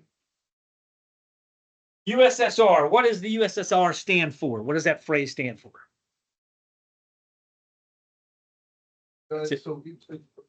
United Soviet Socialist Republic. Remember what happened? The Red October occurs. You have the Russian Revolution. Stalin ends up in charge. How many people does Stalin kill in the process of this? How many of his own people? They don't even know how many. There's 7 million died during the war. A lot of them he kills. Probably many more than that during the Russian Revolution that are killed during the takeover. They killed the Romanov dynasty. They kill anybody that opposes them. It's a very violent, very bloody takeover. And then he unifies the Baltic states underneath them, some of them, the USSR, the Union of Soviet Socialist Republic. It's an evil empire. It's an evil state. Keep that in mind. Okay, that's Russia. All right. English. We talked about the English. So Russia was reorganized under Stalin. Bloody revolution. That's what happens. Okay, good. Now let's get into Germany. What's happening in Germany?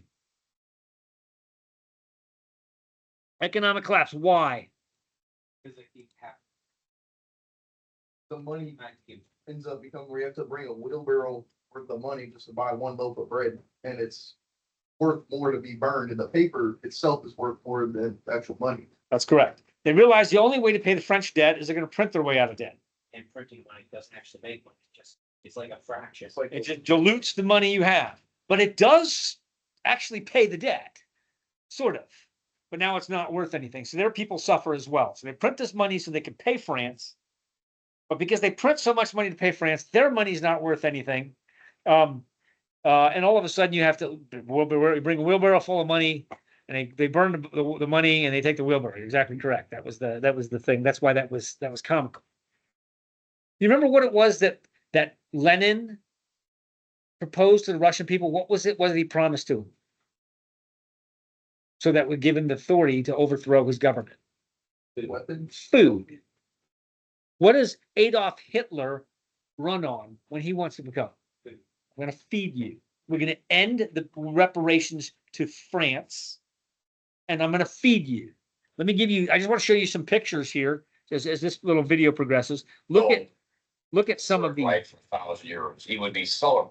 look at the size of this. Look at the size of these crowds that gather in Germany, right?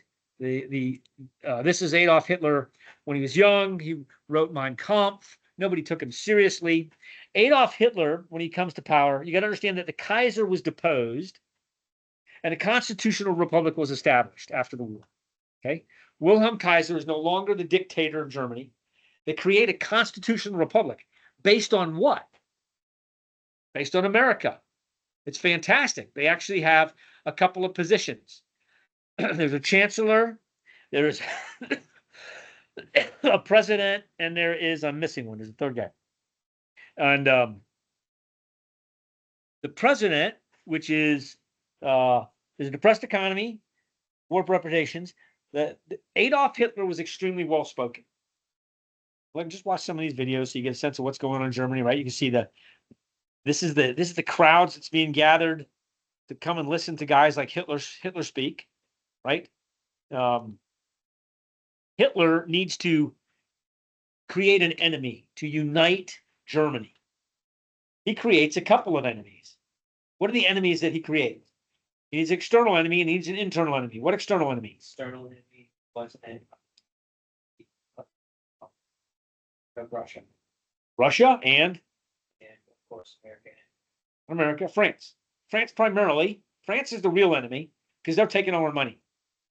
Internal, of course, everything. So look at the size of these. Look at the size of these formations under the Third Reich. Why, by the way, is it called the Third Reich? Third Reich. So it's the third. The First Reich was the Roman Empire. The Second Reich would have been considered the Holy Roman Empire, or actually, take that back. The German Kaisers would have been the Second Reich, the German Republic, and the Third Reich is the rise of the National Socialist Party in Germany. As you're watching this video go along, those who are watching this, we're streaming some video of some of the training that's going on that Hitler puts together as he. Okay, now we're getting into war footage. So let me pause that for a minute. Okay, Adolf Hitler needs an internal enemy. So he also has to have somebody in Germany he can blame the economy on, in addition to the foreign enemy. What internal enemy does he pick? The people who run the banks.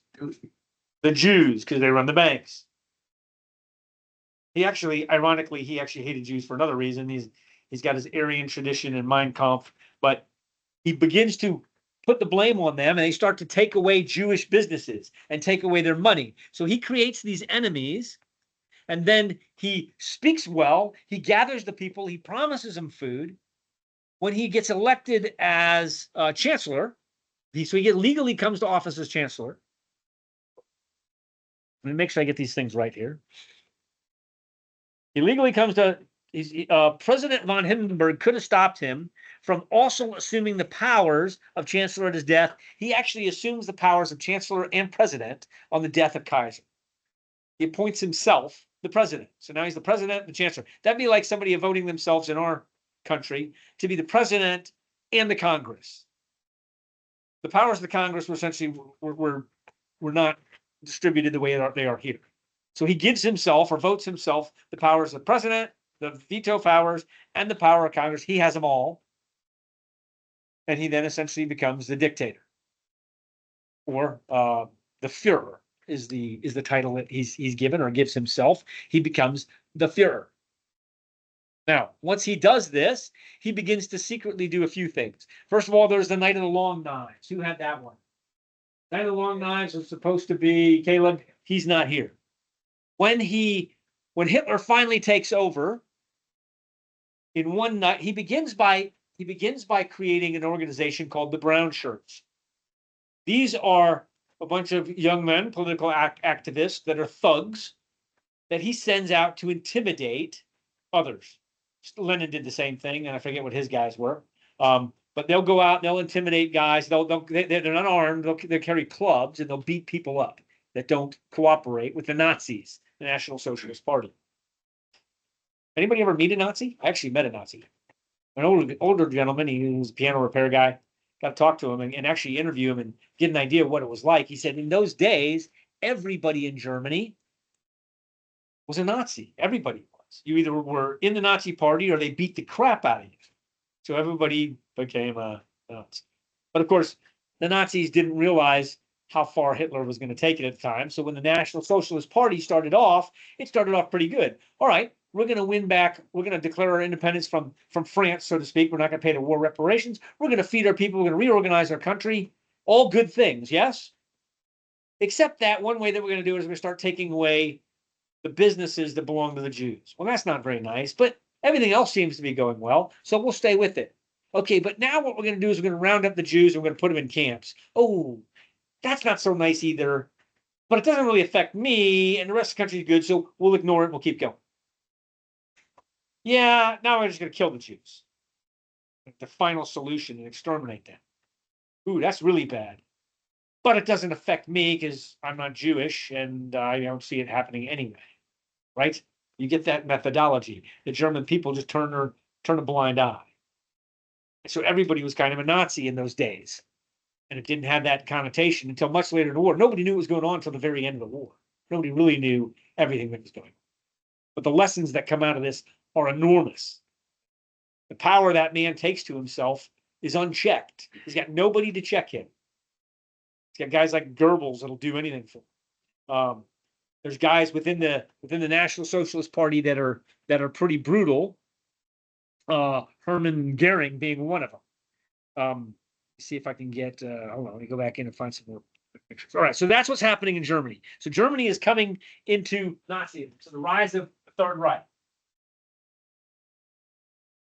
Now, at the end of the war, the other thing that happened to Germany, and I'm going to pull up. This is probably. Let me see. Pull up the. Hang on a second. Get this out of the way. Germany's going to recapture some states that were taken from them during the German states.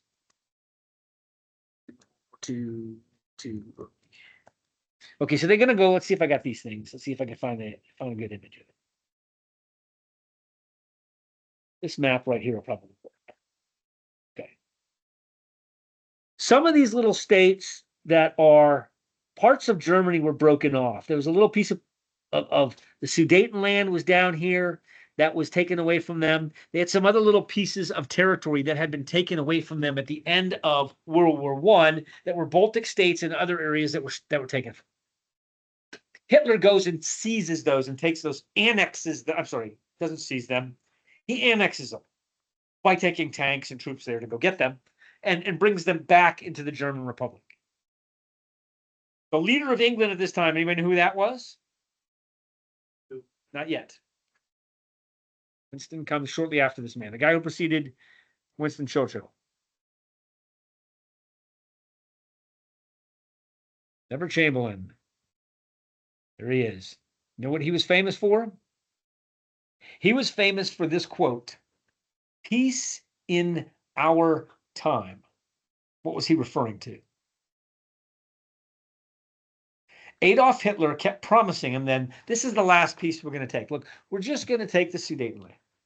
We're going to take this little piece. Oh, and we're just going to annex Austria. Everybody see the Sound of Music? How does Germany capture Austria? They walk in and say, well, you guys are really part of Germany anyway. Welcome to the Third Reich. Or die. But we're not going to really talk about that. So they just start annexing these territories. The other leaders in Europe are talking, you know, France is concerned, like, hey, they're coming. Fortunately, we got this Maginot Line, we're okay, but they're coming. We got to do something about these guys. What's Stalin saying? Stalin doesn't like Germany either. But Neville Chamberlain says, well, let him take that piece, let him take this thing. It's all okay. He's not going to do anything really bad. They just want their property back. We made peace with Adolf Hitler. He keeps giving ground. And so eventually they're going to get rid of Neville Chamberlain, and who's going to come to power? Winston Churchill is going to be elected over the top of Neville Chamberlain. Okay. Adolf Hitler. We went through Adolf Hitler. All right. So now there's your background. World War II begins, and we are now I've got 45 minutes to get through it. World War II begins, believe it or not, in 1931. And this, by the way, anybody play this game? This is a great game. I'm going to use this map because this is a board game. Axis and Allies. I'm going to use this board game because it is probably the best representation to kind of show how the war progresses and see it. If you never played Axis and Allies, you need to play it. It's a good board game. You can buy the tanks and planes, and it pretty well, most cases, follows how World War II went. Usually if you play the game, you're kind of forced to follow the war to some degree or another. You can make some variations of theme, but overall, you can see that the strategy of the war dictates itself. But let me take you through the war. 1931, the Empire of Japan invades Manchuria, all the way down right in this area. They come across the border. They start invading places like, well, Korea, Vietnam. They start attacking the Chinese. Why? They don't like them, but what else? What do they want? They want land, and more importantly, they want resources. They're coming over there for coal, for oil, for resources to fuel their engine. They see an opportunity and they take it. They're Japanese. There have been some fighting for centuries back and forth between these countries, so nobody's too surprised. Like, okay, fine. So they went off and attacked Korea. Kind of nobody cares to some extent. All right. 1935, Italy invades Ethiopia. Unfortunately, Italy has the worst possible troops on the planet, and the Ethiopians, which are still using, believe it or not, some Renaissance equipment still, and some old, they got like World War I rifles, they're way behind in technology, are able to stop the Italians. It goes bad, so bad for Italy that Germany steps in and has to help them out. Germany has two major generals that are helping out, that are making a significant difference. We know who one of them is. Who's that? Not Hitler. Rommel. Hitler's the political leader. Oh. Erwin Rommel, master of strategy, and another gentleman by the name of Hans Guderian.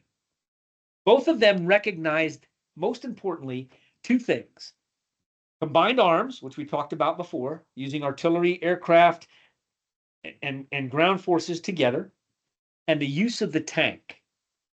The tank had adapted significantly. What could the tank do now? Could Level other building, tanks. It could kill other tanks, and it could suppress, and it could. level building. act War as II. cover for infantry. German tank video. Let's see what kind of tanks they had. They had the Panzers. They have several of them. Let's see if I can see the Panzer tank video. Let's see. Period. Yeah, here we go. Let's see what this has. Let's see if we can see some videos on here. World War II, some tanks.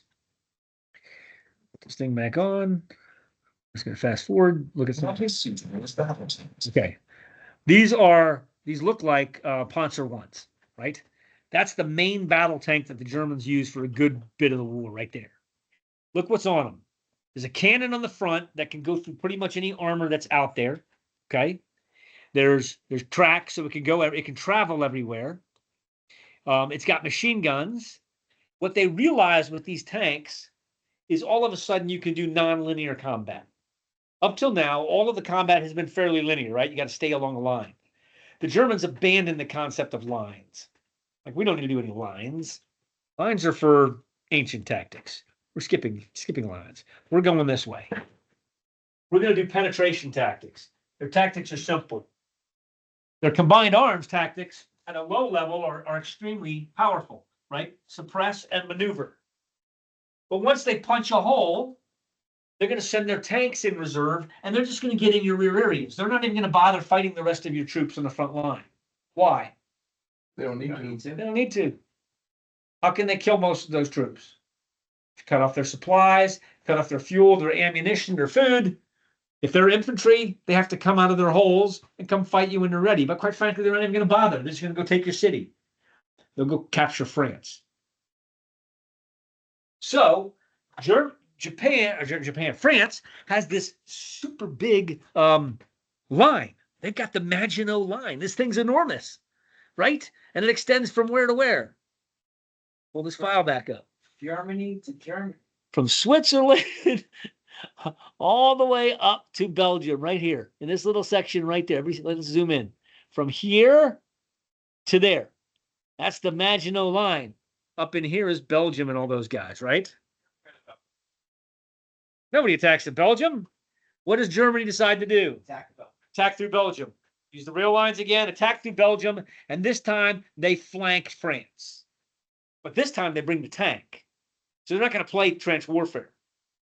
In fact, they go further than that. They put their troops on methamphetamines.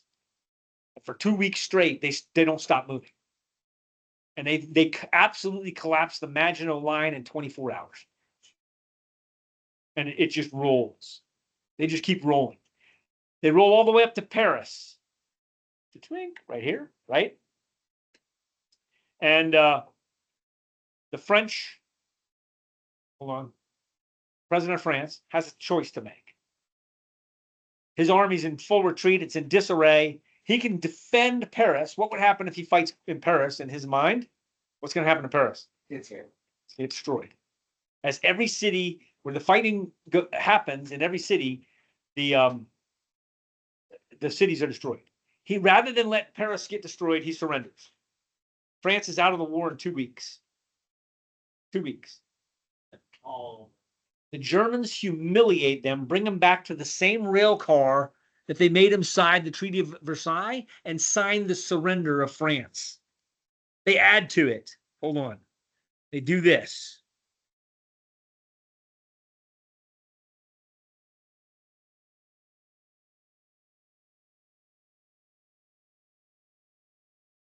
Show you this scene in history. This is an important scene in history.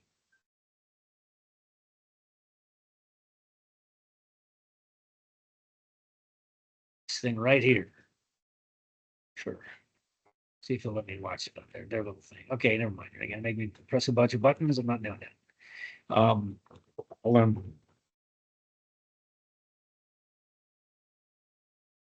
me find it for you. Okay, the German army. Show me the video.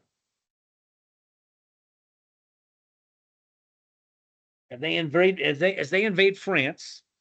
And actually, before I'm kind of ahead of myself, because there's something that happens before all of this happens. This is the German army marching through the streets of Paris. I remember learning jokes when I was a kid. You know, why are the streets of Paris lined with trees, as you can see here? The answer is the Germans like to march in the shade. Right? This was a big deal. These are German troops marching through the Arch de Triomphe. The Arch de Triomphe was built by Napoleon to honor his reign, and so them marching under the Arch de Triomphe here at the end of this video mocks the French. So they do this to absolutely make it very clear what they're doing to the French. Now, let me skip that for a minute. Before all of this happens, there's something else that occurs that I completely skipped, which is extremely important. Before Germany invades France, there's a secret alliance between Joseph Stalin and Adolf Hitler. What do they negotiate? In 1939. Pull up your map. They agree to divide Poland. Close that. Right here. So they agree to divide Poland, which is right in here. Russia attacks from one side, Germany attacks from the other in 1939 and collapses Poland in a matter of weeks. However, much to Stalin's surprise, Hitler betrays Poland. Hitler betrays Stalin. Shocker. But he hold on to it and doesn't stop when he finishes invading Poland. He's like, well, we're here. Let's just go at it. Let's just take out the Russians right now. And they go to crush the Russians. Let me show you what happens. There's 2 tanks that are involved in this.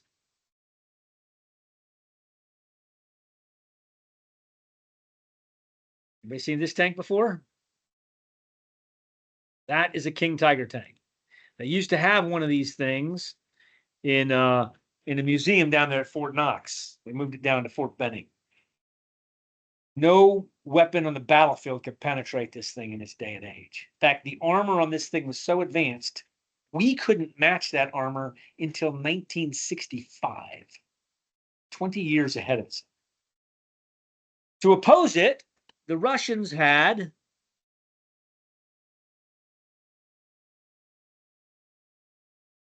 this.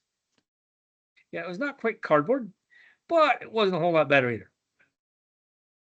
Wonderful. They had the T-34 tank. They had that bad boy right there. That, and there's the Tiger, right? Which one do you want to be in? Definitely the one that's not almost as big as just one person.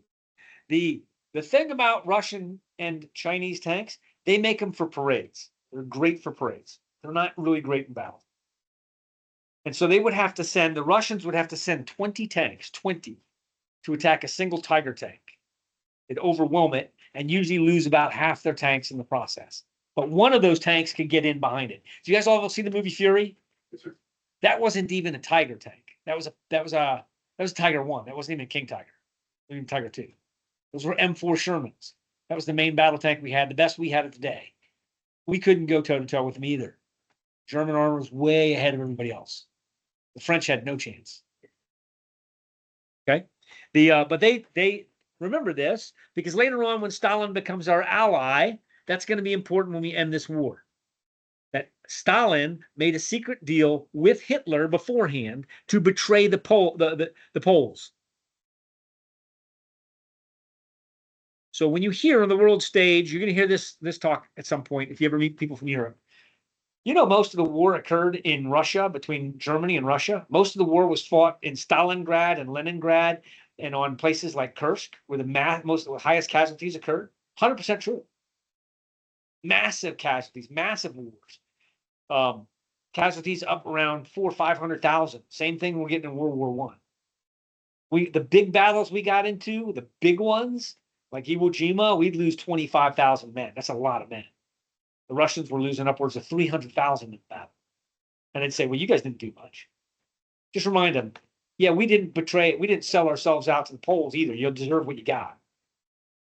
Russians don't like to hear that, but that's the reality.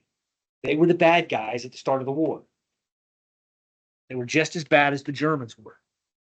Just so from a biblical perspective, the Germans and the Russians are having it out. Great, they should. By the way, what's going to defeat the Germans in Russia?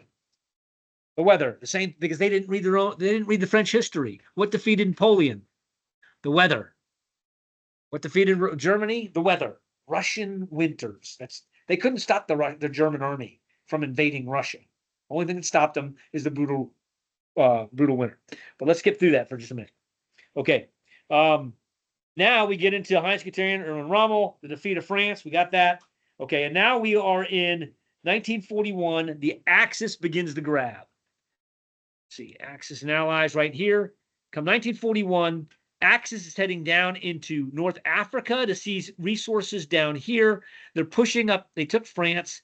They begin an operation to take over England, and then they're trying to seize the oil fields down here in Iraq and Iran and Egypt, these areas.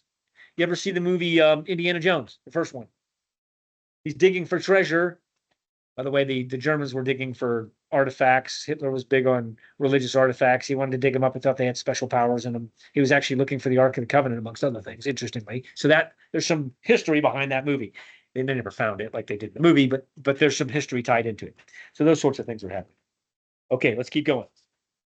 Russia invades 1940. Russia invades the Baltic states. Well, while Germany is expanding, going after Poland, Russia uses the opportunity to attack all the Baltic states: Czechoslovakia, Romania, all of the states down in that area. So they're dividing up Europe until Hitler betrays them and says, well, we want all of Europe and we want you, right? You with me? So we get two bad guys. Stalingrad, south side of the Eastern Front. Let's see. Hold on a second. What am I missing here in videos? We got this. Got that. Got this. Hold on. Okay. What was that? All right. Almost to that. Stalingrad. Let's go with the Eastern Front, World War II. Let me give you that picture.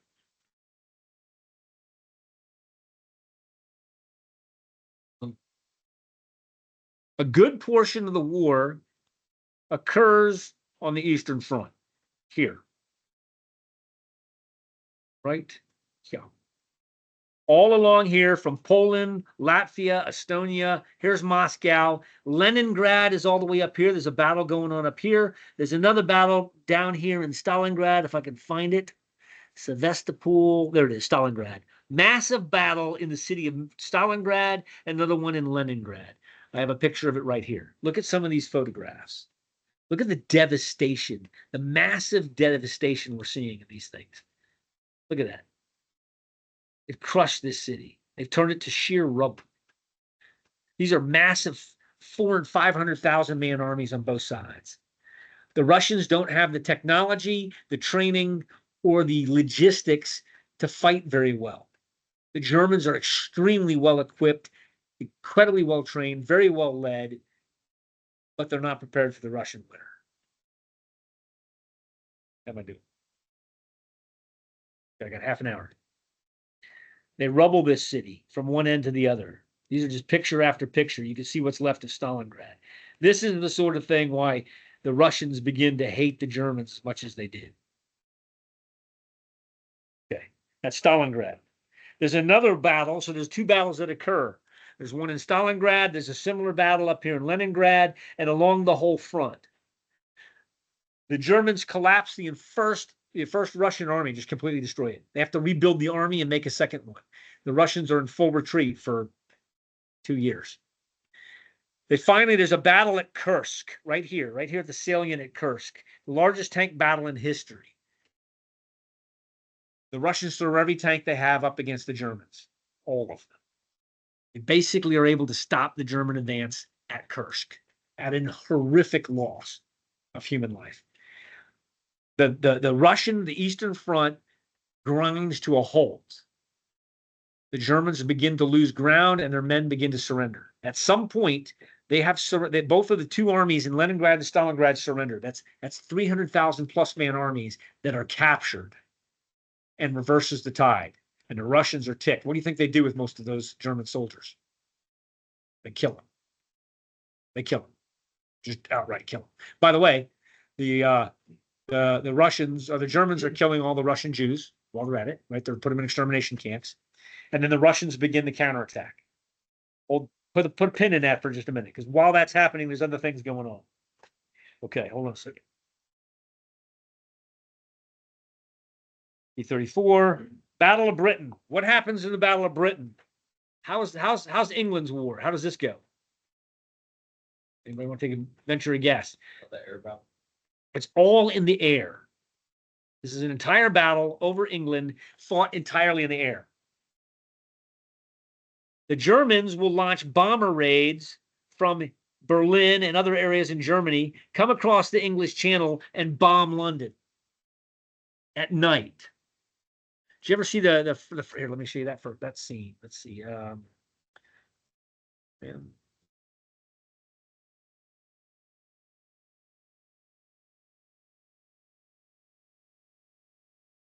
See if I can find it.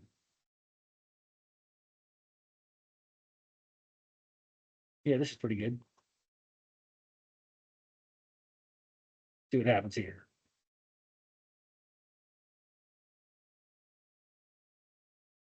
Oh. Imagine you're in London. They go lights out.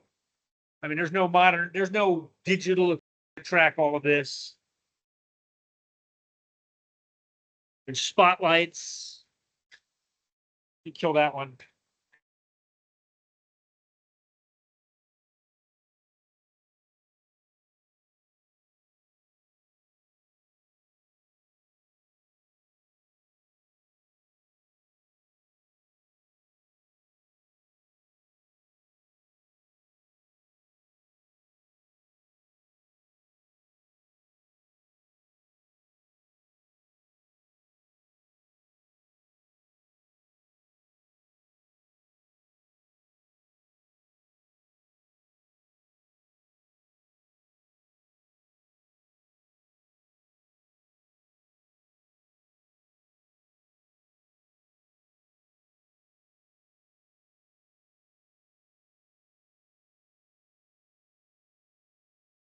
So trying to run to the shelter, right? You see London.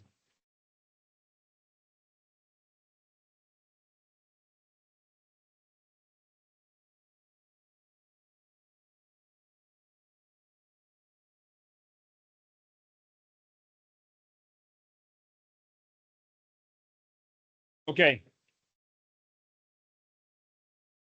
You get the idea, right? Go ahead and kick that back on. Right? So these air raids. What stops the air raids? The German Luftwaffe is coming over bombing with bombers. Anti-aircraft guns. Fire forces. Anti-aircraft guns and primarily this thing.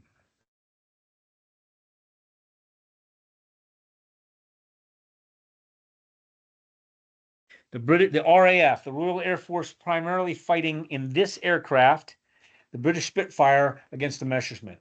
The entire war occurs in the air above London. They evacuate. Most of the women and children are sent out of the city to the countryside, hence why the wine, lips, and wardrobe. The kids are at the the crazy uncle's house, right? The and the war is fought. Much of London is devastated. They're living underground. They're in bomb shelters. During the day, they come out and work and try to fix things and try to survive. And at night, they all go hide underground. And Winston Churchill just gets out there and encourages the people. We just have to live through this. If the bombing raids are successful, what's going to happen next? Germany has a plan for an amphibious invasion. They have one problem. What stands between them and amphibiously invading England?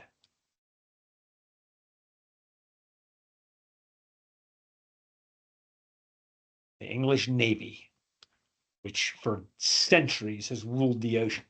But they have things like the what's the big battleship? The Bismarck. The German Navy primarily consists of submarines, U-boats, which they're excellent with, and a couple of battleships. They don't have a lot in their way of aircraft carriers and other stuff. They mostly have a bunch of submarines. But if they can clear the English Channel and get across it, they'd be able to take England, which they can't. So the war ends over England, also in failure. So that's strike two now for Adolf Hitler. He loses in Russia, he loses in England, and now he's fighting a war in North Africa at the same time. Well, let's go back to our map for a second.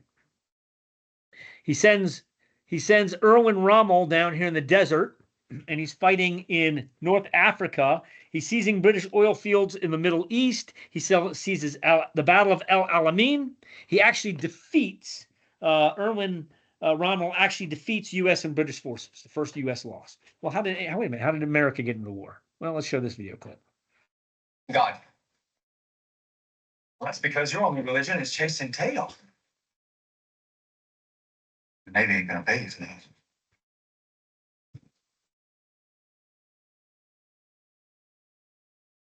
Imagine this.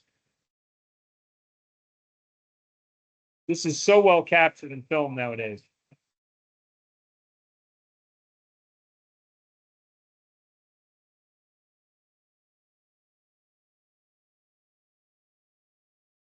What is this we're seeing? Pearl Harbor. What was the general thought at the time? What was the naval thought? What was Cripple the U.S.'s Navy. correct? What were they looking for? Aircraft carriers. There weren't aircraft carriers there. Those were battleships. Fortunately, battleships are a thing of the past at this point, but we're going to lose something like 16 of them. The bulk of our Navy is sitting right here in Pearl Harbor.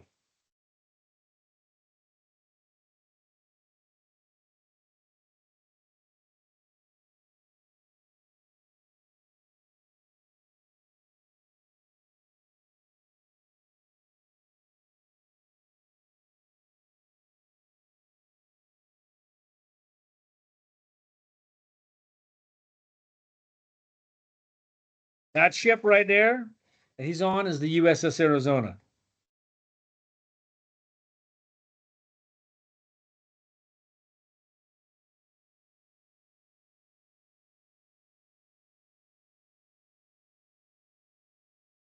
They drop a bomb right down the smokestack. It ignites the gunpowder and cracks the ship in half and sinks it. Oh, yeah.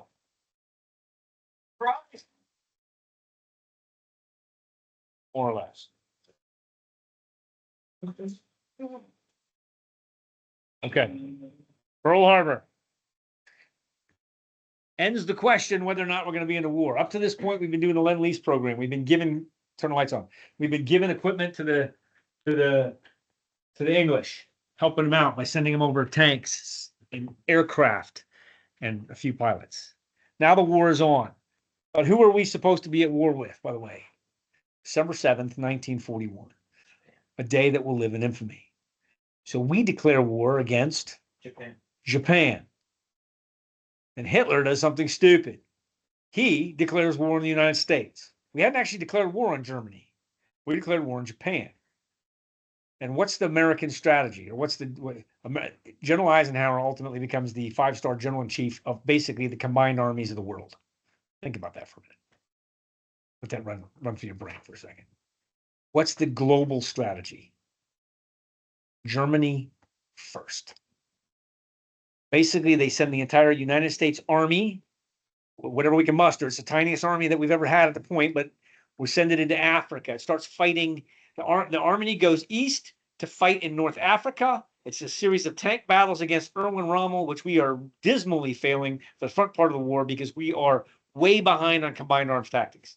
The Germans are way ahead of us. At the same time, we send the U.S. Navy and the United States Marine Corps into the Pacific for an island hopping campaign to defeat the Japanese. What kind of enemy do we say the Japanese were? Brutal, coming out of a samurai culture. As we begin these amphibious assaults, and we'll start with the first one on Guadalcanal here. So I'll show you a clip of the invasion of Guadalcanal right here.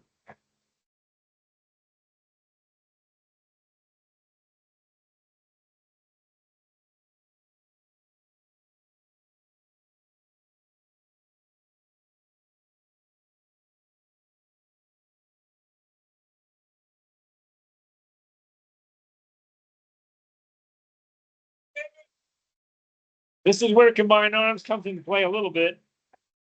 They're hitting the island simultaneously with their amphibious invasion.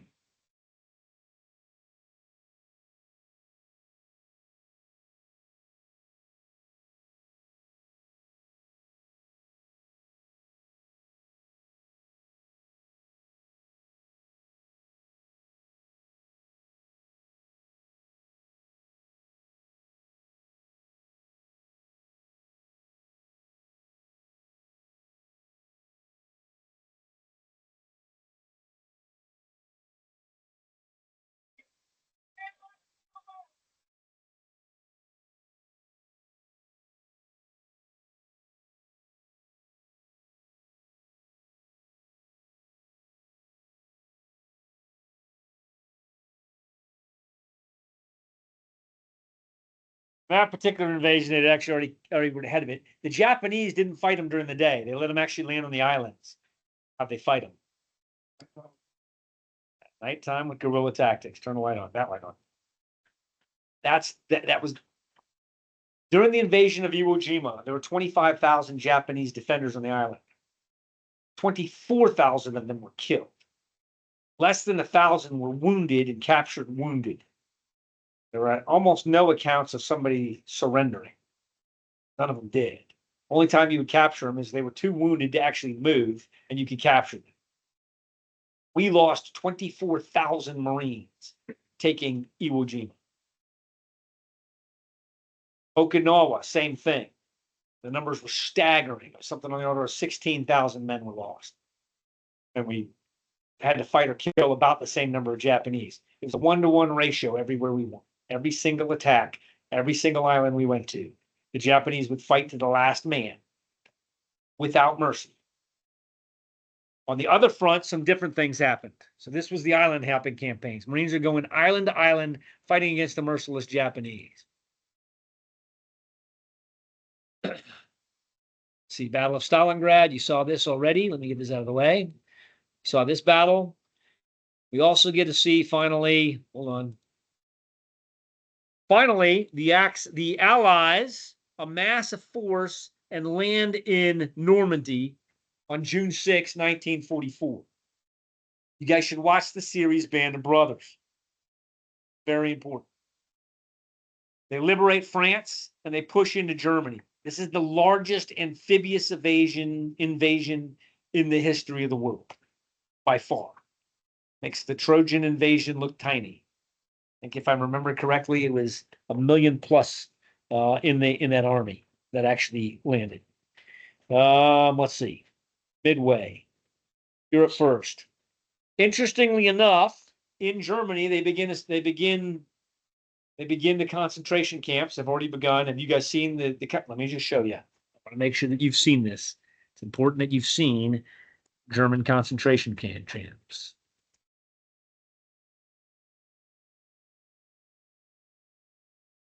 There are people out there that say this never happened.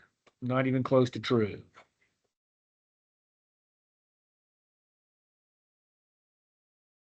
They would stack these Germans into holding facilities. They would use them, they would work them literally to death. They would have them make arms and equipment for the war. They would feed them very little. When they became malnutritioned, they'd kill them. When it got toward the end of the war and it appeared that they were going to lose the war, Adolf Hitler orders their mass execution through gas chamber. And the sad part about this is there are people, ordinary people like you and I, that carry those orders out. That take women, children, men, throw them into gas chambers and murder them by the hundreds.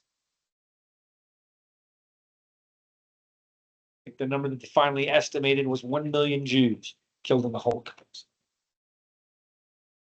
These weren't combatants. Now, to be fair to the Germans a little bit, there are two armies in Germany at this time. Hitler has the SS.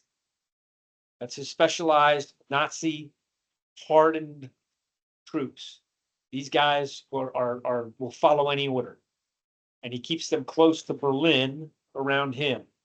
The General Army and the main German army, the Wehrmacht, is largely a Christian army that isn't aware of most of these happenings. Erwin Rommel and Hans Guderian believe that they are taking back what was taken from them in World War I. So much so that the two of them create a plot to kill Hitler. It fails, and Erwin Rommel barely escapes with his life in the course of the plot. Doesn't matter. They pretty quickly lose the war thereafter. There's a couple final major decisions that happen. Two things happen as the war comes to a close. The first thing that happens is in Germany, there is a race for the border. Hang on.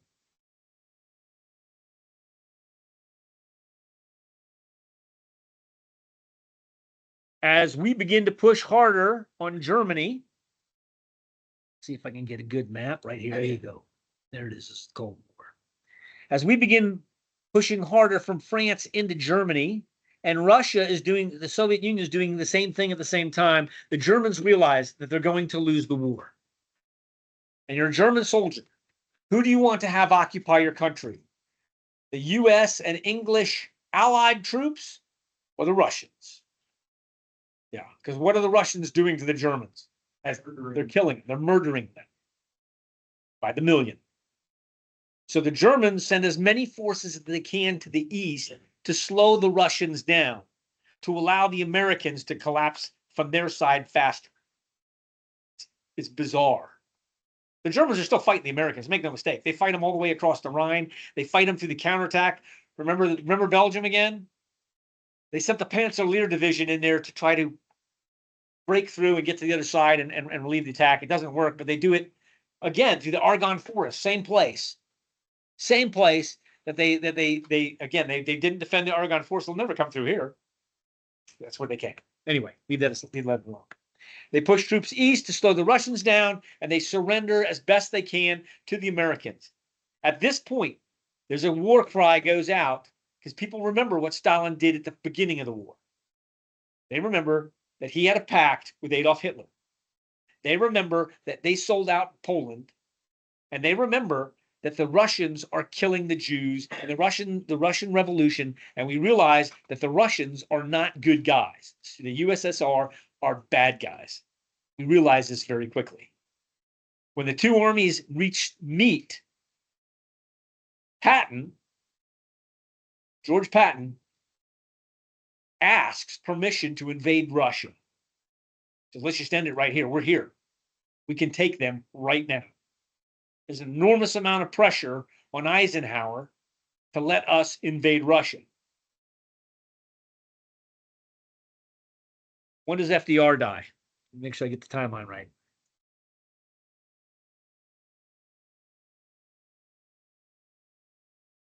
Want to know what year?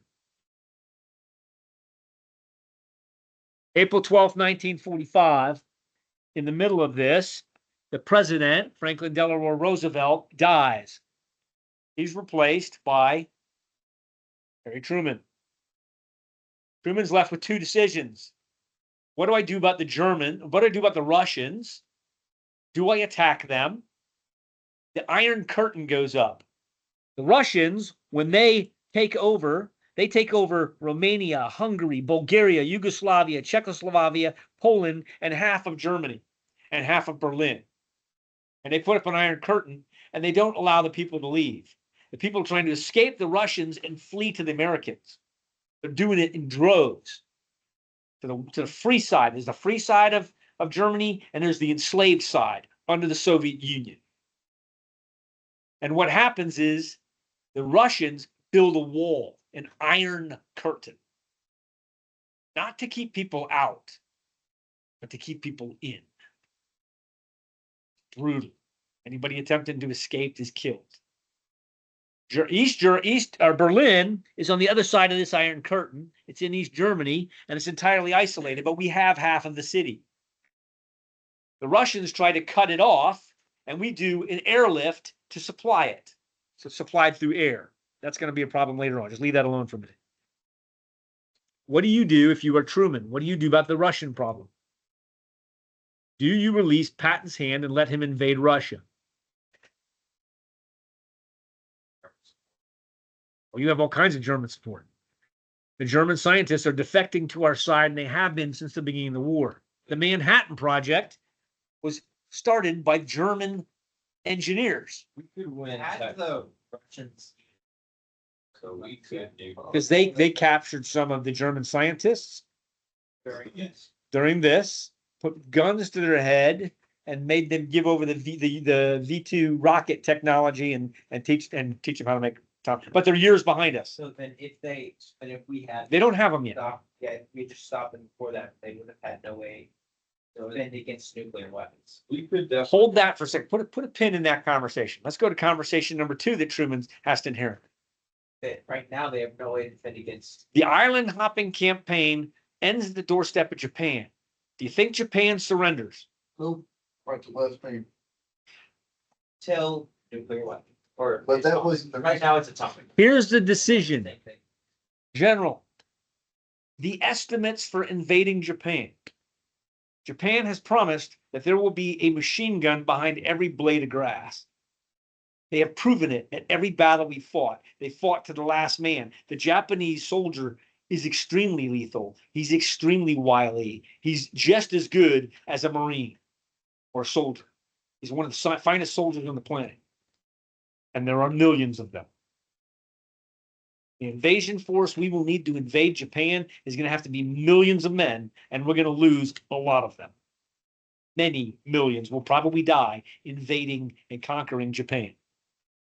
Or, Mr. President, we have a solution. We have another option before us.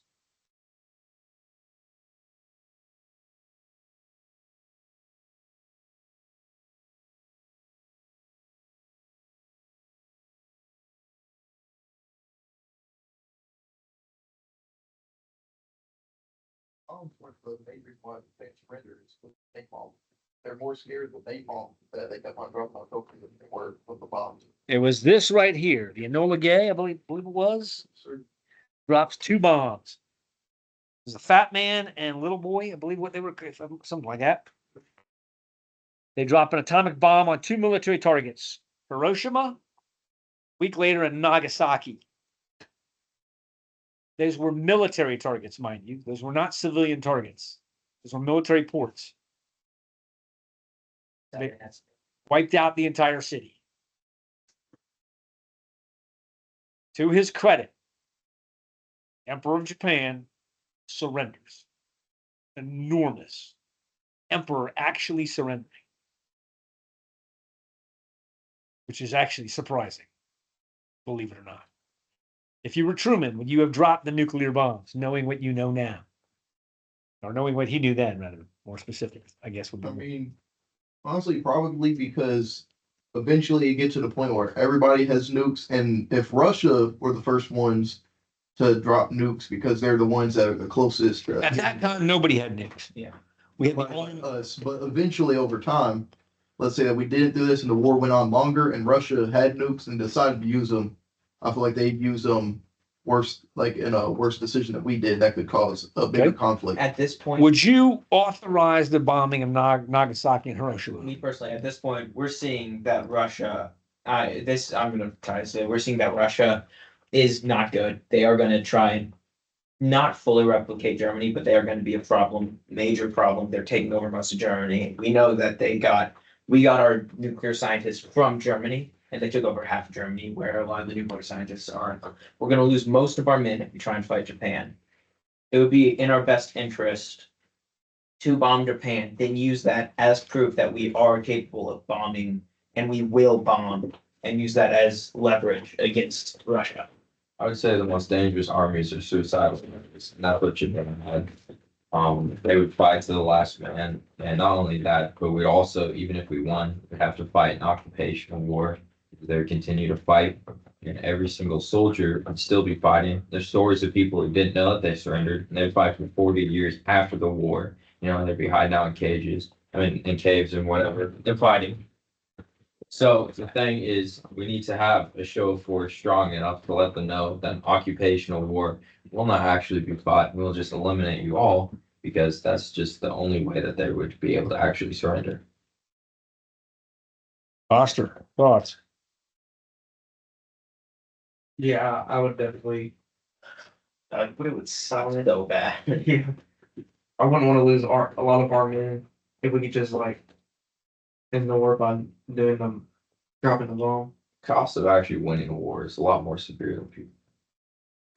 Jensen, you on still?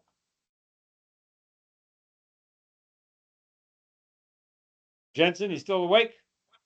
Yes, sir. What do you think? Would you have dropped the atomic bombs on Japan? I think so. Yeah, I think so too. All right, very good. Truman's faced with some tough decisions. He's got to deal with the Soviet Union. He had to drop atomic bombs. Rough gig being President Truman, let me tell you that. I think, though, that he probably did the best that he could under the circumstances he had. And he wasn't even an elected president. He was the vice president promoted to such. All right, so the war ends with the Iron Curtain up between us and Germany. Japan, ironically, when they surrender, to their credit, they fully surrender. They absolutely surrender. They quit. We rebuild Japan. We pump a ton of money into their economy, and we gain their respect at a level no other country ever has in their history.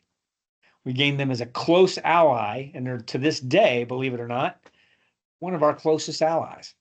That's never wavered with Japan. Japanese cultures, what's that? Yeah, I mean, they're pretty awesome. They're pretty. I mean, they are a very loyal people, and they absolutely respected us because of the war that we fought. Really, I mean, they respected the fact that we went toe to toe with them, island to island. I mean, it was brutal. If you ever watched the Pacific, there's some scenes in there you got to get past because there's some sex scenes in there, but the graphic violence that's in there is needs to be understood. Their sense of honor and duty and our sense of honor and duty go head to head. and they respect us for it to this day. And that becomes important later. All right, so we end up with a place that we're going to begin next time called the Cold War. And I guess it's cold. I grew up in the Cold War, so you're going to get a lot of firsthand examples from me here shortly. Let me give you the homework just so you guys know what to do. Okay. For next week, there's a movie I'd like you to find and watch. By the way, any questions on anything? That was a lot. You guys absorbed a lot of information. Good. I'll tell you what. Let me give you some homework for next week here to get this off the line here. This was homework for this week. Reminder, I need your papers. I'm not gonna push you for them, by the way. If you don't turn them in, you're not gonna get the credit for it. It's up to you. But if you can do it, do it. Some homework. I want you to watch this movie. This is a really important movie. Watch the movie Reagan. About President Reagan. Wait, I think I actually watched that. You may have. You might have even seen it in the theater. It's a recent release. Oh, no, never mind. Then it was an older one. This is a very recent release. It came out less than a year ago. It was in theaters just maybe 6-7 months ago. Really good movie. Kind of covers the whole Cold War. Gets you a good sense of what's going on. Not all of it, but it covers some of it. I want you to research. Let's see. Let's do this down the line. So Walker Channel, let's get some homework here. Walker. Cuban Missile Crisis.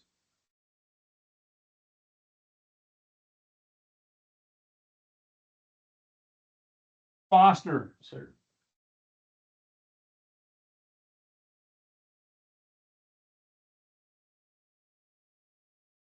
I want you to research Hanoi Jane and the Gulf of Tonkin resolution.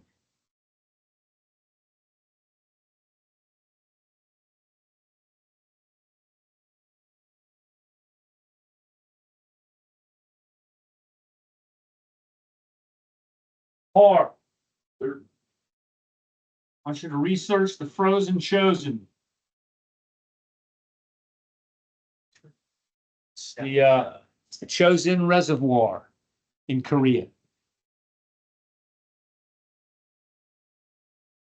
There's another movie I want you to watch. Most of you have seen it. We Were Soldiers Once and Young. Watch that movie. It's 2 movies you gotta watch. Thomas.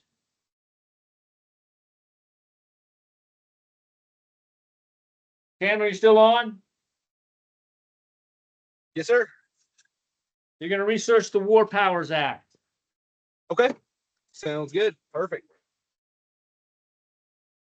Yeah. And then Thomas, I want you to research Afghanistan. Not what you think you're gonna research. The Russian war in Afghanistan.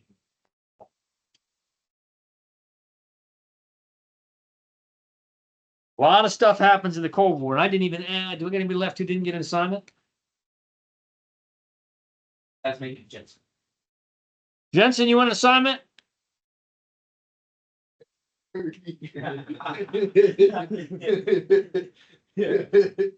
Jensen, I want you to research briefly the 6-Day War. 6-Day War. That's a pretty short war. Yep, it lasts 6 days. First of all, you got to figure out who's fighting it. That's step number 1. Anybody want to venture a guess? British and or it's in Africa. There was well, no, that wasn't 6 days. That was like 6-Day War. Some Russian. yeah. 6-Day War. Give you a hint. One nation is going to fight 5 nations and win. All right. Okay, let's pray and get on out of here for tonight, gentlemen. Any final questions or thoughts? There's 2 weeks left. So just so you guys know what's left, just real quick glance ahead, just so you know what's left as you look in your books, okay? So next week, make sure I'm up to this and I get all through it. We got World War II and the Cold War. Whole bunch of stuff to cover in the Cold War. And we got to get on the War on Terror and modern warfare. So those are the last 2 parts. 11 to 13, Cold War. What's this? Oh wait, no, yeah, I'm sorry. We got 2 sections left. Next week is the Cold War, and then we have the War on Terror and modern warfare. We are right on schedule, things. Let's pray. Father God, thank you again. I pray for your strength. I pray for your wisdom. I pray, Lord, that you will bless these cadets as we go forth from this place. That, Lord, that you will strengthen them. Lord, that you will encourage them. Father, I pray that you will bless them in all that they do. Bless us this Saturday as we step out on our parade, that we can gather others to us, Father. But I pray you give them vision, guide them, and raise them to love and serve you all the days of their life. In your holy name we do pray.